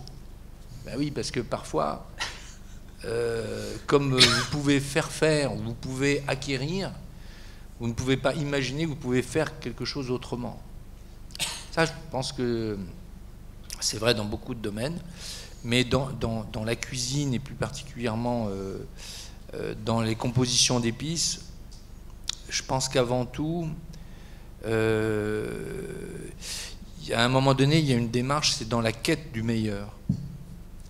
Et là, il faut tenter de redéfinir. Alors, on va peut-être pas tant ce soir pour définir ce qu'est le bon, commençant par la définition de Platon. Par contre, on peut quand même définir aujourd'hui ce qu'est un produit de qualité. Et cette notion de qualité a énormément évolué. J'en parle parce que, bah oui, sans les produits, on ne peut pas cuisiner, quoi. Et derrière les produits, il y a des hommes et des femmes. Et dans la notion de qualité, comment ce produit est-il cultivé, pêché, récolté, semé? Et là, on prend bien en compte la qualité humaine.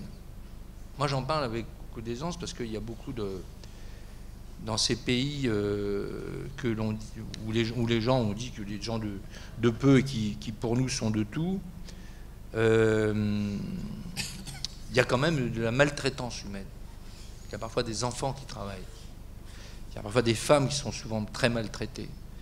Et je ne parlerai pas on le rencontre d'ailleurs dans le café, dans des grandes marques de café que je ne citerai pas.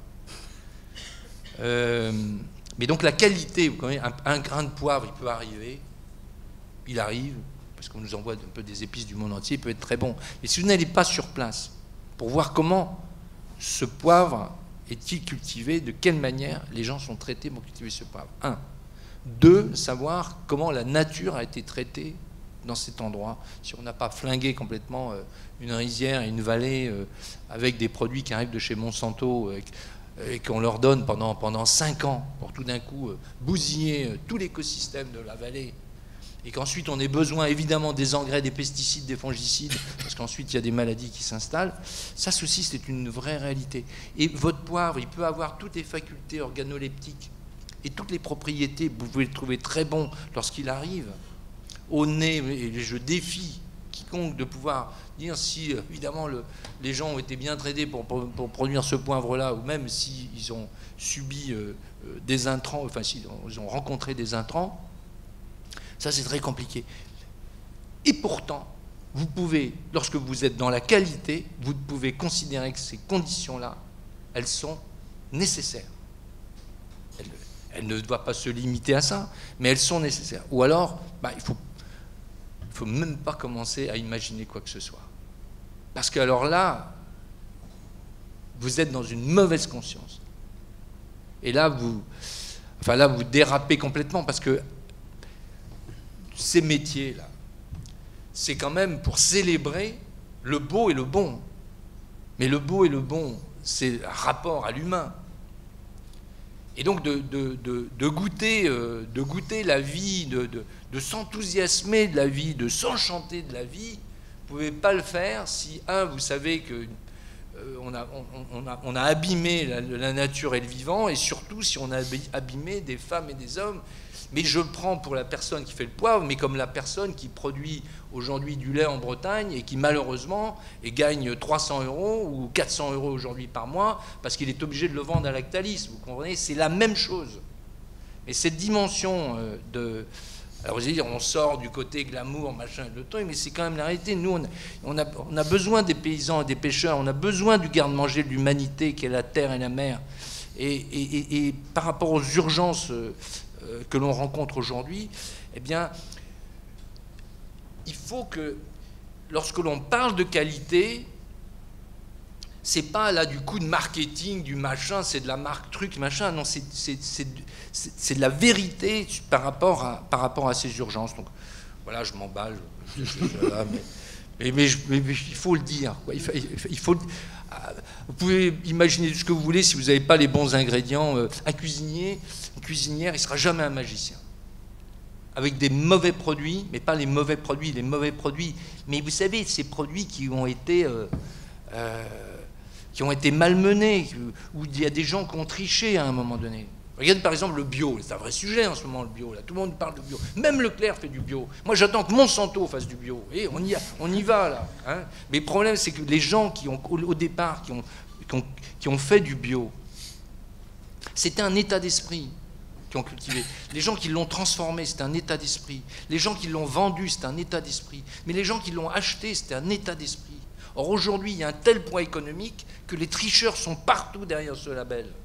Et pourtant, il y a eu un climat de confiance qui s'est créé avec ces gens il y a 30 ans, il y a 40 ans, que l'on considérait comme des babas allumés, gauchos, fumant des pétards, étant complètement en dehors du coup. Et pourtant, ces gens-là avaient raison. À 40 ans, ils étaient sur les marchés. Moi, je les ai rencontrés. Eh bien, donc vous voyez, ils avaient réussi à établir ce climat de confiance. Donc il faut batailler, il ne faut rien lâcher sur la qualité. Il ne faut pas nous raconter aujourd'hui que pour cette souveraineté alimentaire, parce que tout d'un coup, la France ne va plus pouvoir se nourrir, il faut continuer à faire n'importe quoi, comme on a fait ces 30 dernières années, sinon plus. Oui. Donc je déborde là, pardon. Arrêtez-moi, arrêtez. Mais non, c'est bien, on est d'accord. On peut dire que l'alimentation est au cœur de l'écologie. Absolument. Mais c'est le b.a.-ba. Ouais. L'écologie, c'est d'abord l'humain. Ouais. Mais la qualité, je suis d'accord. Enfin, je suis d'accord dans le sens de, c'est la même chose en parfumerie. Et Olivier m'a vu choisir par exemple une bergamote. Je prends celle-là de bergamote de chez Intel parce que je sais comment il travaille. Non seulement je sais comment il travaille, mais celle-là. Et alors, je vais vous dire des mots qui sont terribles. Elle a du montant, elle a du nerf. Et quand je vous dis elle a du nerf et du montant, mais c'est pas une odeur. Si, c'est une odeur. Ça a une odeur, le montant et le nerf. Et moi, au nez, oui, celui-là, il a du montant et du nerf. Celui-là, elle est molle. C'est une bergamote molle. J'en veux pas de celle-là. Éliminée. Donc, il y a un métier, et c'est un savoir-faire. Mais on revient au niveau de métier au sens de métier noble d'ici, des arts et métiers. C'est-à-dire, c'est un métier, il y a un savoir derrière. Et quand je sens, ben, voilà, c'est ça. Alors, il y a des choses qui ont changé évidemment en parfumerie, parce que quand j'ai commencé en parfumerie, il y avait des parfumeurs de matières premières. Ça n'existe plus, des parfumeurs de matières premières. Alors, les parfumeurs de matières premières, c'était quoi? C'était, à l'époque, j'étais à Grasse, on recevait des lavandes qui avaient été faites dans le Diois, dans Valençol, qui était fait à Ferrassières, ou qui était fait dans certains villages. Et les parfumeurs, au nez, ils savaient dire ça. Celle-là de lavande, elle vient de Ferrassières. Celle-là, elle vient du Diois. Celle-là, elle vient de tel endroit, etc., etc. J'ai appris avec eux. Le commerce est passé par là. On a tout mélangé. Et on a fait une lavande. Ah ben oui, on a fait une lavande. Alors on peut trouver encore, on peut encore trouver, mais oui, mais voilà, ça on revient à ce problème de qualité. Et donc voilà, ça c'est pour parler. C'est très, très important. Il y avait une question aussi, vous avez un point commun, c'est que vous avez beaucoup, tous les deux, beaucoup de livres. Pourquoi écrivez-vous autant? Parce qu'on s'ennuie. Merci. Donc, non, est-ce que c'est pour laisser une trace? Est-ce que c'est pour parce que vous avez plein de choses à raconter et que vous voulez que ça reste? Voilà, quelle est cette boulimie d'écriture? Et voilà, pour dire quoi? Non, Jean-Claude, lui, est un véritable écrivain. Il est même peintre, mais il est polyvalent, polytalent. Non, mais je suis pas cuisinier. Enfin, quoique. Mais je vais faire cuire des pâtes. Non, je pense qu'en cuisine, on a d'abord la seule manière de protéger. Vous savez qu'il y a aussi, il y a toujours ceux. Alors on s'inspire toujours parce qu'on écrit, enfin on lit, on va chez les uns, chez les autres, donc surtout on lit. Hein, mais moi j'ai commencé la cuisine à l'âge de 24 ans, j'étais un boulimique, je lisais tout de la cuisine, aussi bien sur Menon, des fiches L. Enfin, je lisais tout. Et puis il y a un moment, mais par contre, il y a un moment donné, on a arrêté avec ma femme d'aller dans les restaurants. Alors ça, c'est dans les années 80, en 82. En 82, oui, on a dû aller jusqu'en 85, 86, parce que j'avais l'impression que, et j'ai arrêté de lire tous les livres de cuisine en 85, 86, parce que j'avais l'impression, pour me retrouver dans ma bulle, c'est-à-dire qu'à un moment donné, parce que même inconsciemment vous êtes influencé par un repas que vous avez fait ou par rapport à une recette que vous avez lue, et donc vous êtes une éponge, et même pas pour recopier, mais inconsciemment vous allez ressortir un truc, et puis il y en a un qui va vous dire mais dis donc, t'as vu, ça a déjà été fait, ça... Donc il y a un moment donné, pour se protéger, il faut s'isoler totalement. Et moi, c'est ce que j'ai fait. J'ai eu besoin. Par exemple, j'ai jamais eu, à l'époque, c'était quand même tous les jeunes cuisiniers lisaient les livres les premiers livres de Joël Robuchon ou des choses comme ça. Moi, j'ai jamais voulu, parce que je me suis dit, tous les cuisiniers vont être plus ou moins influencés par lui ou d'autres d'ailleurs. Donc c'est une manière. Et puis, le problème de la recette de cuisine, c'est qu'on ne peut pas la déposer à l'INPI. On ne peut pas la protéger. Pas de copyright. Donc la seule manière, et ça c'était Pierre Troisgros qui m'avait dit, mais il y a très longtemps, il m'avait dit la seule manière de protéger une recette, c'est de la publier. Parce qu'au moins, parce que sans quoi, parce que les uns les autres, bon, c'est un petit monde, hein, et on sait très bien qu'il y a le cuisinier qui va systématiquement voir, il y a les pompeurs, quoi. Ils sont derrière la roue de bicyclette, là, ils sont sans arrêt. Et aujourd'hui, avec Internet, c'est pire. Mais c'est pas grave, ça fait partie du jeu. Et donc la seule manière, c'est de publier. Et surtout quand on fait un livre en disant ça, ouais, tu vois, ça c'est moi qui l'ai fait, c'est pas toi qui l'ai fait. J'en pense en ce moment, tiens, par exemple, Michel Bras, le fameux coulant de Michel Bras. Il a perdu tous ses procès pour Michel Bras. Vous savez, aujourd'hui, vous allez manger n'importe quel petit restaurant, vous pouvez même aller chez Picard, ils vont vous sortir un coulant. Tout le monde fait un coulant. Bon, lui, lorsqu'il a sorti son coulant. Et aujourd'hui, il vient de sortir un kit pour faire un vrai coulant. Ça, c'est extraordinaire. Ça. Eh bien, Michel Bras, il vient de le sortir, le kit. Mais laissez-la. Alors lui, parce que de décrire, il a présenté X livres où il présentait son coulant, et il a essayé de se battre contre l'agroalimentaire qui lui avait piqué complètement sa recette. Il a toujours perdu. Il a perdu. Et donc il faut publier. Mais alors, c'est la raison. Il y a un côté sûrement un petit peu narcissique aussi. Pas engagé. On parlait tout à l'heure des cuisiniers. Il se trouve que moi je suis vice-président de l'International des Relais Châteaux, donc ça représente 550 cuisiniers, donc on est élu dans 62 nationalités. C'est aussi bien avec un japonais, un chinois, un argentin, un allemand, un scandinave. C'est formidable, parce qu'il y a une passion commune, c'est évidemment la cuisine. Eh bien, c'est assez étonnant, d'abord parce que la mission de cette association, c'est de défendre la diversité des cuisines du monde, et non pas de promouvoir la cuisine française dans le monde. C'est une grande différence. Parce que derrière les cuisines du monde, il y a évidemment la biodiversité végétale, animale, de façon de faire les choses. C'est-à-dire quelle est la plus belle richesse, si ce n'est la diversité. Il y a la diversité dans la nature. C'est-à-dire dommage de se priver de 3 lavandes et de ne plus n'avoir qu'un mélange que l'on dit lavande, et que de se priver de 22 poivres Piper-Negrum. Comme aujourd'hui, vous regardez la différence entre une huile d'olive ou un chocolat ou un café. Eh bien, dans la chance de pouvoir rencontrer tous ces cuisinières et ces cuisiniers, c'est qu'il y a évidemment des égos, vous ne pouvez même pas imaginer qu'ils ne passent pas la porte. Parce que ce sont les meilleurs cuisiniers du monde, les meilleures cuisinières du monde. C'est indéniable, enfin reconnu comme tel. Mais de temps en temps, je leur demande d'atterrir. Parce qu'il y a même des rockstars. Alors les pires, je ne parle pas des émissions de télé où tout d'un coup un gamin, enfin très bien, c'est formidable, je ne veux pas remettre en cause notre époque, mais néanmoins, Picasso, il savait dessiner, vous voyez ce que je veux dire?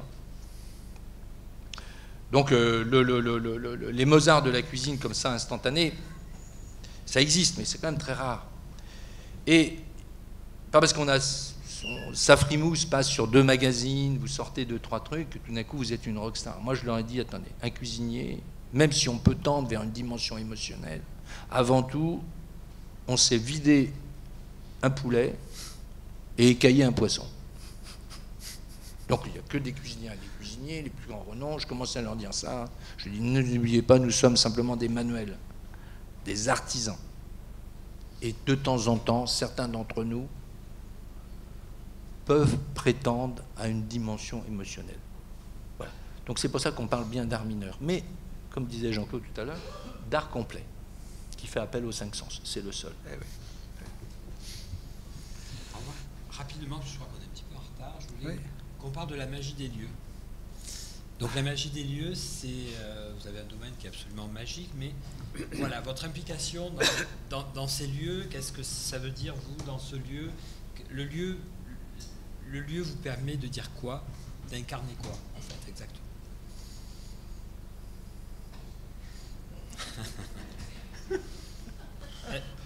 Le lieu, vous le savez bien d'ailleurs. Même d'ailleurs, moi, je vous vous invite pas, mais si jamais vous faites... Mais vous pouvez venir. Voilà, vous pouvez venir. C'est trop tard, je crois. Non, là, je viens complètement de me vautrer. Non, je parlais de m'inviter à faire le jeûne. Mais comment imaginer faire un jeûne dans un endroit qui serait laid? Vous avez besoin, à minima, de vous nourrir du beau, sinon du bon. Donc, lorsqu'on a, évidemment, l'un comme l'autre, on a la chance de vivre dans des lieux merveilleux, et c'est la raison pour laquelle, après je te laisse la parole, je ne sais même pas comment mes amis cuisinières et cuisiniers à Paris réussissent à cuisiner. Moi, j'ai la plus grande admiration, franchement. Parce que trouver l'inspiration entre 4 murs dans une rue, avec le scooter qui passe, le bus et le machin, aller à Rungis... Non, mais ils y arrivent et ils réussissent très bien. Mais voilà, on a cette chance, quoi. On va dire, à la limite, il y a un jour, je ne sais plus, quelqu'un était venu à la maison avec la qualité des produits que nous avons dans la baie de Cancale, avec l'arrière-pays derrière, avec une terre. C'est un pays de cocagne, quoi. Je dis, à la limite, on n'a aucun mérite à faire bon, quoi. C'est simple de faire bon, quoi. Vous voyez, par exemple, mon ami René Redzepi, à Copenhague, bon, c'est très beau, on en parlait tout à l'heure, lui, c'est très beau Copenhague. On ne peut pas dire que le Danemark, ce soit un pays de cocagne. D'ailleurs, la preuve en est, enfin, pas ses ancêtres, parce que lui, il n'est pas vraiment d'origine viking, mais il faut rappeler que tous ces gens, là-bas, un jour, ils nous ont envahis, tellement il n'y avait rien à manger. Donc, non, on a une chance inouïe, mais on a une chance inouïe dans ce pays de France, et bien sûr. Alors nous, plus particulièrement. Absolument. C'est pour ça que je lui rends visite souvent, parce que voilà, l'endroit est beau. La nourriture est parfaite. Je pourrais faire la suite. Non. Oui, non, mais je crois qu'on a besoin. Enfin, oui, non, besoin de ça. L'inspiration, c'est quand même. Il y a des inspirations. Olivier parlait. L'autre Olivier parlait du lieu. Et moi, j'attachais énormément du lieu. Alors, le lieu, quand j'ai travaillé pour Hermès, donc je suis rentré chez Hermès pour être le premier parfumeur à l'intérieur d'une société de parfumerie, parce que depuis, ça s'est développé. Mais donc, j'ai remis ça à la mode de mettre des parfumeurs à l'interne de sociétés. Mais je cherchais un lieu. Et un lieu, c'était près de chez moi, c'était dans le sud. Alors, les raisons de ce choix de lieu, il y avait plusieurs raisons. Un, je voulais être loin de la direction et loin des gens qui viennent vous juger et vous jauger, et vous regarder ce que vous faites. Parce que si vous avez tous les jours quelqu'un qui arrive en disant « Mais où t'en es de ta création ?» La réponse c'est « J'en sais rien ». Ah oui. Et si je dis « J'en sais rien », ils vont paniquer. Parce que la plupart du temps, là, ils paniquent. Ils vont dire, non, je ne sais pas. Alors, c'est rien de tel pour qu'ils paniquent. Je n'ai pas envie qu'ils paniquent. Alors, je me détache, loin, comme ça. Je viens les voir à Paris, parce que je viens les voir à Paris, quand tout est prêt, que je peux me faire beau, et que je viens les séduire. Alors là, voilà, je viens là, et je montre ce que j'ai fait. Là, ça marche mieux. L'autre chose aussi, c'est que le lieu que j'ai choisi, c'était un lieu... Je veux dire, c'était un lieu protégé qui n'était pas, je dirais, que vous découvrez au détour d'une route. C'est-à-dire le laboratoire que j'avais, c'était vous rentrez dedans et c'était ah. Et alors les gens qui venaient me voir, ils disaient ah oui, je comprends. C'était merveilleux cette phrase. C'est ah oui, je comprends. Je leur ai jamais demandé pourquoi, qu'est-ce qu'ils comprenaient, hein, parce que je voulais qu'ils restent voilà sur le ah oui, je comprends. Mais le lieu était bien particulier, c'est-à-dire que c'était un lieu consacré uniquement à la création, peu de choses, beau, une vue sur la Méditerranée, avec des pins, la vallée, la Méditerranée au bout, le bleu, c'est tout. Et un laboratoire des plus épurés, des plus simples. Il n'y avait pas grand-chose à voir. Et là, ça me permettait d'avoir un discours sur ce que je crée, et comment je pensais le parfum, comment je le crée, etc. Donc, à la fois le discours que je tenais sur la manière de créer et le lieu était en harmonie. Et ça, je le désirais pour que les gens comprennent, rentrent tout de suite dans la manière de penser. Il y a, ah oui, ils pensent comme ça, ils voient les choses comme ça, etc. Quand je vais chez Olivier, il se passe la même chose. Je vais chez lui et mon premier bonheur, c'est sa maison, ce lieu, l'odeur qu'il y a dans sa maison. Parce que quand on rentre dans son hôtel-restaurant, hôtel Richeux, il y a une odeur de cire à parquet, de cire en entretien, il y a une odeur d'épices. Et d'un seul coup, il y a une espèce de confort olfactif qui fait que je me sens bien. Alors c'est une très très bonne entrée pour aller ensuite passer à table, hein, parce que là déjà, on est prêt à tout subir.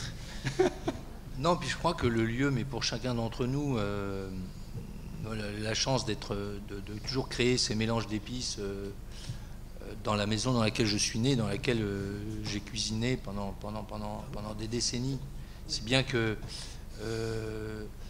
c'est des endroits où on se sent bien, parce que j'ai joué enfant, je connais le moindre craquement de plancher, je sais si c'est telle fenêtre qui est ouverte, courant d'air, avec tel parfum, la direction du vent. Enfin, il y a plein de choses, il y a des endroits où on se... J'ai toujours une maison, un lieu, c'est comme la coquille du coquillage. C'est-à-dire, c'est quelque chose qui fait partie intégrante de votre bonheur, de votre équilibre, de votre vie. Donc, on se sent bien, quand je dis on se sent mal dans un endroit, parce que malheureusement, les aléas de la vie nous ont portés là ou là. Oui, c'est beaucoup de chance de vivre là où on se sent bien, où on a des souvenirs, où on est tombé amoureux de cet endroit. Ouais, et dans la dimension, il faut être serein, quoi. Ouais. Mais pas simplement dans notre univers, je crois que les uns les autres ont vit la même chose. Je pense qu'on peut clôturer là-dessus, c'était pas prévu comme ça, mais on se sent bien. Je pense que c'est une magnifique conclusion. Merci à Olivier, merci Jean-Claude.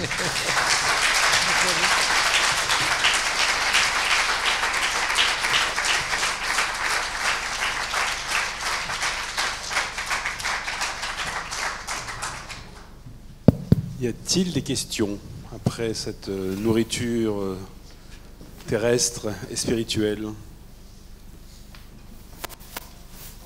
Merci.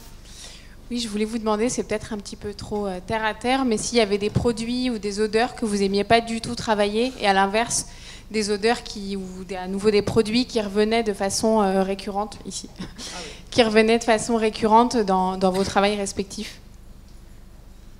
Alors, la notion de mauvaise odeur n'existe pas pour moi. Alors ça peut vous paraître bizarre, mais les mauvaises odeurs ne sont pas forcément mauvaises. Pour moi, les mauvaises odeurs, elles sont intéressantes. C'est-à-dire que je cherche le côté intéressant. Qu'est-ce que je peux comment tirer parti de ce que vous allez appeler une mauvaise odeur? Et il en est de même dans les autres arts, parce que vous prenez la peinture, il n'y a pas de mauvaise couleur. Les bruns noirs ou les noirs... Non, les gris, il y a des beaux gris, il y a des gris qui sont un peu plus vilains, mais il n'y a pas de mauvaise couleur. C'est comment tirer parti d'un gris, comment tirer parti d'un noir, comment tirer parti d'un brun. Il y a des couleurs qui sont plus faciles que d'autres, comme le rouge, le vert, le bleu, bon, les couleurs primaires. Mais c'est la notion de tirer parti. Donc, il n'y a pas de mauvaise odeur. C'est qu'est-ce que je peux en faire? Et à tout jeune parfumeur qui vient me voir, je lui dis, mais surtout, choisis pas les odeurs en fonction de ce que tu aimes ou ce que tu n'aimes pas. Parce que si tu fais ça, tu as loupé. Déjà, tu es à côté de la création. La création, ça se fait avec tout. Donc, il faut être ouvert aux bonnes comme aux mauvaises odeurs et savoir s'adapter. C'est savoir tirer parti d'eux.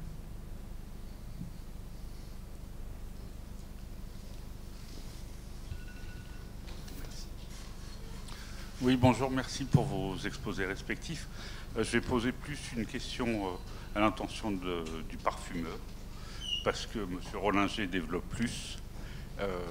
Et donc, je suis resté sur ma faim par rapport à deux choses que vous avez dit. Non, une chose que vous avez dit en faisant référence à une dame qui distille très bien. Oui. Comment peut-on distiller très bien? Ou en tout ça, comment on caractérise une bonne distillation? Ça, c'est la première question. Et si je peux me permettre une deuxième question, est-ce qu'aujourd'hui, un parfum arrive à s'émanciper de la base alcool? Alors, s'émanciper de la base alcool, non. Parce qu'on n'a rien trouvé de mieux que la base alcool. Il y a eu des recherches qui ont été faites, il y a eu des... Alors, s'émanciper de la base alcool, je pourrais vous dire, essayez les parfums indiens en Inde, parce que comme en Inde, ils sont musulmans, il ne faut pas utiliser de l'alcool. Donc, ce sont des parfums sur huile. Le problème des parfums sur huile, c'est que ça colle à la peau et c'est pas apprécié en Occident. Donc, le support, c'est... l'alcool est notre support et on n'a rien trouvé de mieux que pour l'instant que l'alcool comme support. D'autre part, les parfumeurs ont appris à travailler sur alcool. C'est comme si vous demandiez, écoutez, les peintres, vous ne pouvez plus travailler sur toile, vous allez travailler dorénavant sur autre chose. Mais le support fait partie de la construction. C'est-à-dire qu'on travaille en fonction du support. Le support joue son rôle dans le parfum. Donc, on a appris qu'est-ce qui tient longtemps dans l'alcool, qu'est-ce qui a une courte durée. Il y a certaines molécules qui durent 1 minute, montre en main, et qui s'évaporent tout de suite. Mais elles sont essentielles au parfum, elles sont importantes. Vous me direz 1 minute, c'est rien, mais oui, mais moi j'en ai besoin. Après, j'ai des molécules qui vont tenir 30 jours. Là, j'en ai moins besoin, parce que si ça 30 jours, vous n'allez pas renouveler les parfums trop souvent. Ben oui, il y a quand même un côté commercial à la base. Mais chez les peintres aussi. Hein. Il faut que la peinture reste quand même pas mal de temps, mais bon. Alors, en ce qui concerne la distillation, quand je dis je l'appelle en fait, je l'appelle la Rolls-Royce de la distillation. Alors, quand je dis ça, ça veut dire quoi? Ça veut dire simplement que mener à bien une distillation, c'est très difficile. Ça veut dire qu'il faut savoir doser à la fois la chaleur, il faut doser aussi, non seulement... alors, il y a le problème de la chaleur, il y a le problème de l'équipement qu'il faut avoir. On ne fait pas n'importe quoi. Quand on distille dans le cuivre, on n'a pas les mêmes odeurs que si on distille dans l'inox. Et si je distille dans l'inox, je n'ai pas la même odeur que si je distille dans le verre. Donc, il y a des savoir-faire à connaître. Et puis, je dois distiller avec tant de kilos à la fois. Pas surchargé non plus. Parce que si je surcharge, je n'obtiens pas un beau produit. Donc, il y a tout un processus comme ça qu'il faut apprendre, qui est un savoir-faire. Et c'est des gens qui font de la distillation, cet ami là, qui est Frédéric Rémy, et il y a des années qu'elle travaille sur la distillation. Donc elle arrive à avoir des produits d'une finesse, d'une finesse d'odeur qui est, pour moi, c'est la perfection. Alors le problème qui se pose pour beaucoup d'entre nous, c'est qu'elle est un peu chère, mais je m'en fous. Je prends. Parce qu'il y a tellement d'amour derrière. Alors là, je reviens avec toi. Il y a de l'amour sur la matière. C'est-à-dire que je travaille avec les bons fournisseurs de matière. Je sais comment ils travaillent. Je sais comment ils produisent leurs matériaux. Je sais ce que je vais en faire. On reprend la même idée. Et à la fin, vous avez un... Ah oui, si vous voulez acheter de la bergamote, demandez-moi, je vous dirai le bon fournisseur de bergamote. Si vous voulez acheter du poivre, en essence, dites-moi, je vous dirai où acheter. Si vous voulez acheter du genièvre, le genièvre en essence, c'est en Belgique. C'est là qu'il y a le meilleur fournisseur de genièvre. C'est pas en France, c'est en Belgique, parce que là, il y a un bon distillateur de genièvre. Et je vous assure que pour avoir une qualité de genièvre de qualité, il y en a sur le marché, vous allez trouver 30 qualités de genièvre. Hein. Alors ça va de l'odeur du sapin, du pin parasol, en passant partout. Et puis il y en a un qui... Ah ouais, celui-là, oui, ça sent la baie de genièvre. Et donc c'est vraiment un vrai métier.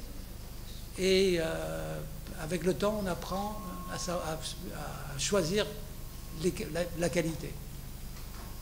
Alors, je ne sais pas si j'aurais pu répondre, mais c'est ça. Oui. Oui, bon. Bonsoir, merci beaucoup pour cet échange. Monsieur Helena, moi j'avais découvert votre travail à l'occasion d'une exposition consacrée à Jean Giono, pour lequel vous aviez réalisé un parfum qui s'appelait Cuir d'ange, oui. Voilà, si je me souviens bien. Alors, je crois que vous êtes tous les deux des amoureux des mots et de leur justesse. Ça se lit et ça s'est entendu ce soir, je crois. Alors, j'ai une question qui est un peu double. Ce serait, du coup, comment on traduit ces mots, voire ces phrases en odeur et en goût. Et puis, du coup, aussi, à l'inverse, comment on nomme des odeurs et des goûts. Alors, c'est un cours de parfumerie, là. Alors, il y a plusieurs choses dans votre question, là. Nommer les odeurs. Alors, c'est un travail de tous les jours, c'est-à-dire qu'au départ, quand on sent une odeur, on ne sait pas la nommer. On est un peu ridicule devant l'odeur. Et le problème, c'est d'aller chercher des mots, c'est-à-dire qu'est-ce que je perçois, et chercher dans votre imaginaire qu'est-ce que vous percevez. Donc avoir des référents. Alors pour avoir des référents, la première chose qu'il faut faire, c'est dès votre enfance, mon père m'apprenait à, avant de manger, sens. Et avant de boire, sens. Ça, c'était un bon système. Et ensuite, mettre des mots, c'est mettre en mémoire. Ça, c'est l'avantage. C'est-à-dire que plus vous mettez de mots, au plus l'odeur devient un concept et devient une chose abstraite. Résultat, à un moment donné, je n'ai plus besoin de sentir pour créer. Je crée par une image que je me suis construite, et cette image me permet d'associer des odeurs.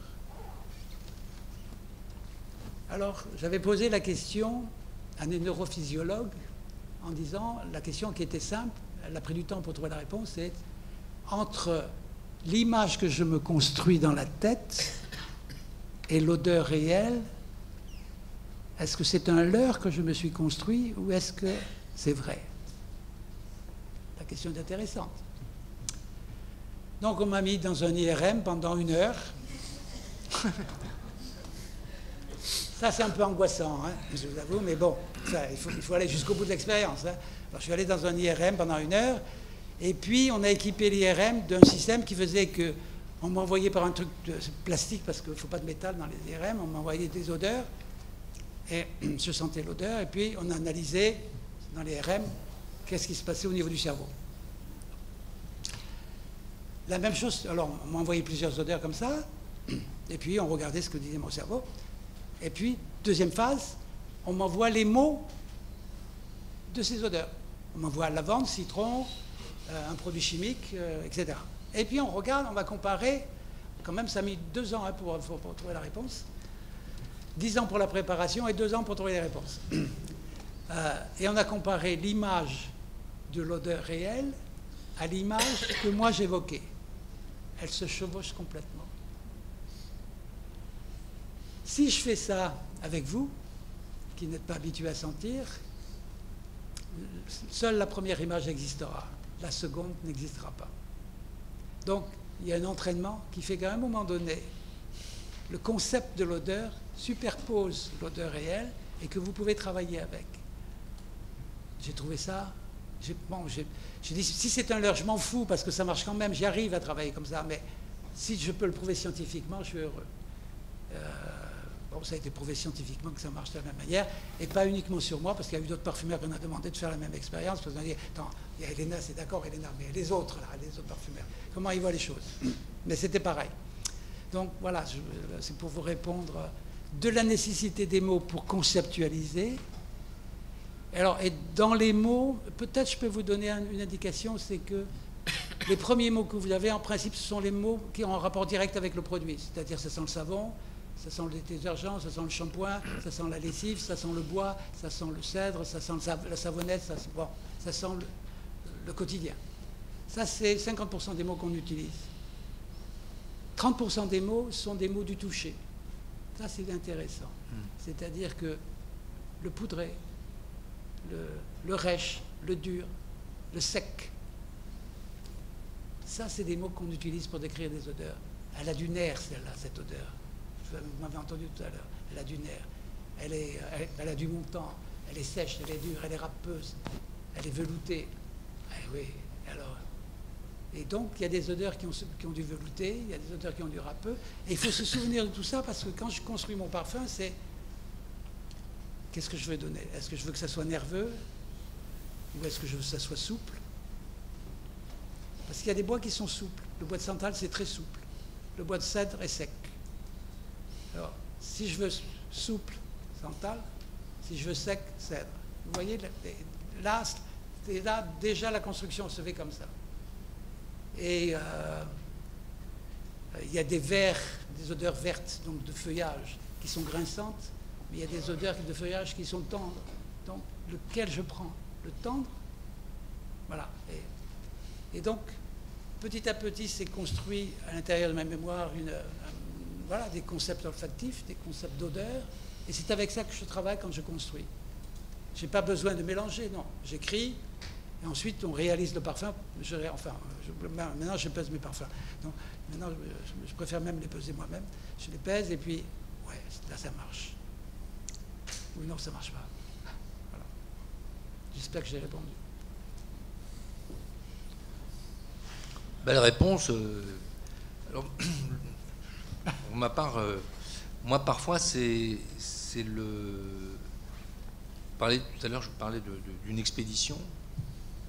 Eh bien, c'est parfois le nom qui m'amène à créer une poudre d'épices. Je pense à un rêve de Cochin, par exemple.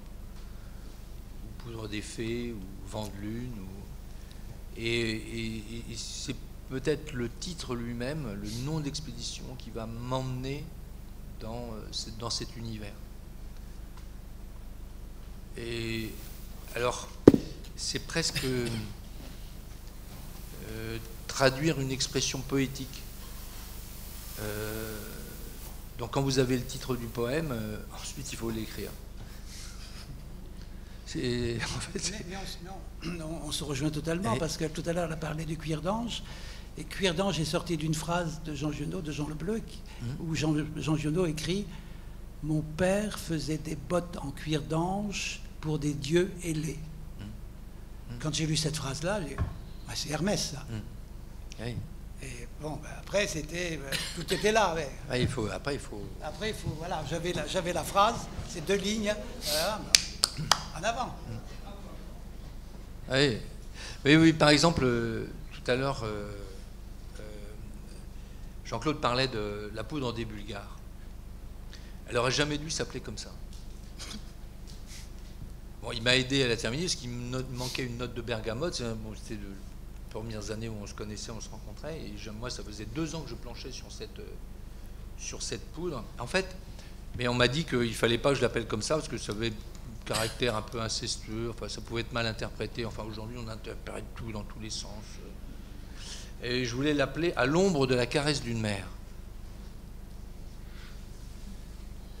Alors, elle m'a dit « À l'ombre de la caresse d'une mère », mais t'es complètement cinglé. Et pourtant, en fait, c'est ce que j'ai réalisé. Et je vais essayer de vous faire court. Il y avait eu le discours de Sarkozy à Grenoble qui stigmatisait la population gitane, des gens du voyage. Et puis, alors, je dois dire que j'avais été choqué par ce discours, parce que comment on peut tout d'un coup jeter l'opprobre sur toute une population comme ça. Et donc, comme un romancier, je suis allé à la recherche de ce que... à la recherche, j'ai essayé de comprendre ce que les gens du voyage ont apporté à la cuisine européenne. Et il se trouve que c'est effectivement le yaourt. Et le yaourt, parce que lorsque l'on est nomade, pour conserver le produit laitier, la seule manière, c'est qu'on n'a pas le temps de faire du beurre, encore moins de faire du fromage. Donc on fait du yaourt, et on n'a pas besoin de mettre le yaourt dans un frigo, on le sait tous. Puisque d'ailleurs, on le réalise à température ambiante. Enfin, on oublie, on est tous persuadés qu'il faut bourrer les réfrigérateurs de yaourt, ce qui n'a pas de sens. Il suffit d'aller à Ceylan pour voir que le cœur est en plein soleil. Bon, c'est un autre sujet. Et il se trouve que ces nomades ont pour origine l'Inde et le nord de l'Inde. Il se trouve que lorsqu'on est breton, on ne mange jamais de fromage, on mange que du beurre, et lorsque l'on travaille le lait, on ne va jamais au-delà du lait caillé, du gros lait. Puisque en breton, le fromage se traduit beurre pourri, je le rappelle. Donc vous voyez ce rapport de lait. Il se trouve que quand j'avais 16 ans et demi, je suis parti en mobilette parce que j'étais trotskiste maoïste, indépendantiste breton, donc je partais en mobilette dans les pays de l'Est. Et on mangeait qu'une chose, parce qu'on n'avait pas beaucoup de sous, on se gavait de tubes Nestlé. Donc on était avec cette goût lacté. Et lorsqu'on est arrivé en Roumanie, en Yougoslavie, Roumanie, tout ça, à un moment donné, on n'avait plus de tubes Nestlé. Et donc on s'est rabattu sur du yaourt. Et on se nourrissait de yaourt. Donc ça, c'est un espèce de mélange. Il me dit, il est où le discours de Sarkozy dans tout ça? Eh ben, voilà tout ce qui se passe dans la tête avant de faire quelque chose. Et à un moment donné, j'ai dit, mais il se trouve que j'aime beaucoup le yaourt. Et j'aime beaucoup manger un yaourt le matin. Mais c'est triste un yaourt le matin, tout seul. On a beau y mettre un peu de sucre, un peu de miel, un peu de confiture, c'est triste. Et là, je me suis dit, mais finalement, nous, le matin, et j'espère que je vous ai dit, mais je me suis dit, mais quel est le plus beau matin de ma vie? Quel est le plus beau matin? Et essayez de me faire cet exercice. Souvenez-vous, quel est le plus beau matin de votre vie? J'espère que, ouais, alors ça peut être, mais on a 6-7 ans, on s'en souvient encore, la caresse d'une mère au réveil, on dort, il nous réveille, il passe la main dans les cheveux, qui dit « Réveille-toi, ma petite, réveille-toi, mon petit, c'est l'heure. » Mais c'est l'éveil à la vie, c'est le sourire d'une mère qui est là au-dessus de votre lit, qui vous réveille, vous dites, c'est embrasser l'amour et la vie, quoi. C'est quand même extraordinaire. Et ça, ce sont les plus beaux réveils. Je suis sûr que les uns et les autres, vous avez vécu ça. Et bien, j'ai dit, cette impression, ce sentiment, il faut que je réussisse à glisser dans mon yaourt. Et donc là, je suis parti avec 2 vanilles, une sève de palmier, cardamome, gingembre. Enfin voilà, on est parti sur des trucs. J'ai mis 2 ans, cannelle. Et puis, on est parti. Et puis à un moment donné, puis t'es arrivé, puis j'y arrivais pas. Et puis on dit, mais t'as pas une note d'orange de Sicile, t'as pas un agrume? Ça, j'ai l'écorce d'orange de Sicile. Ça est arrivé. Et j'ai mis, ça a fonctionné parfaitement. Et bref, et c'est tout d'un coup le réveil. Pourquoi? Parce que tout d'un coup, on a ces 2 types de sucre qui crissent là, qui crissent sous la dent. Il y a évidemment la chaleur du gingembre qui est là, la notion d'eucalyptus, de la cardamome qui vous éveille aussi. Et puis il y a ces 2 vanilles, une très tendre, une Tahitiensis, et puis l'autre une Comore planifolia. Bref, en fait, ça marche. Et c'est un éveil, mais et évidemment, il y a des pétales de rose dedans, évidemment. Et donc, enfin, je m'en suis rapproché à l'ombre de la caresse d'une mère, et j'avais l'impression, à la fois d'un moment de tendresse, d'éveil, et de dire merci, merci, merci la vie, quoi. Voilà. On va dire merci tout court, je crois. Merci infiniment, c'était un moment appétissant et chaleureux.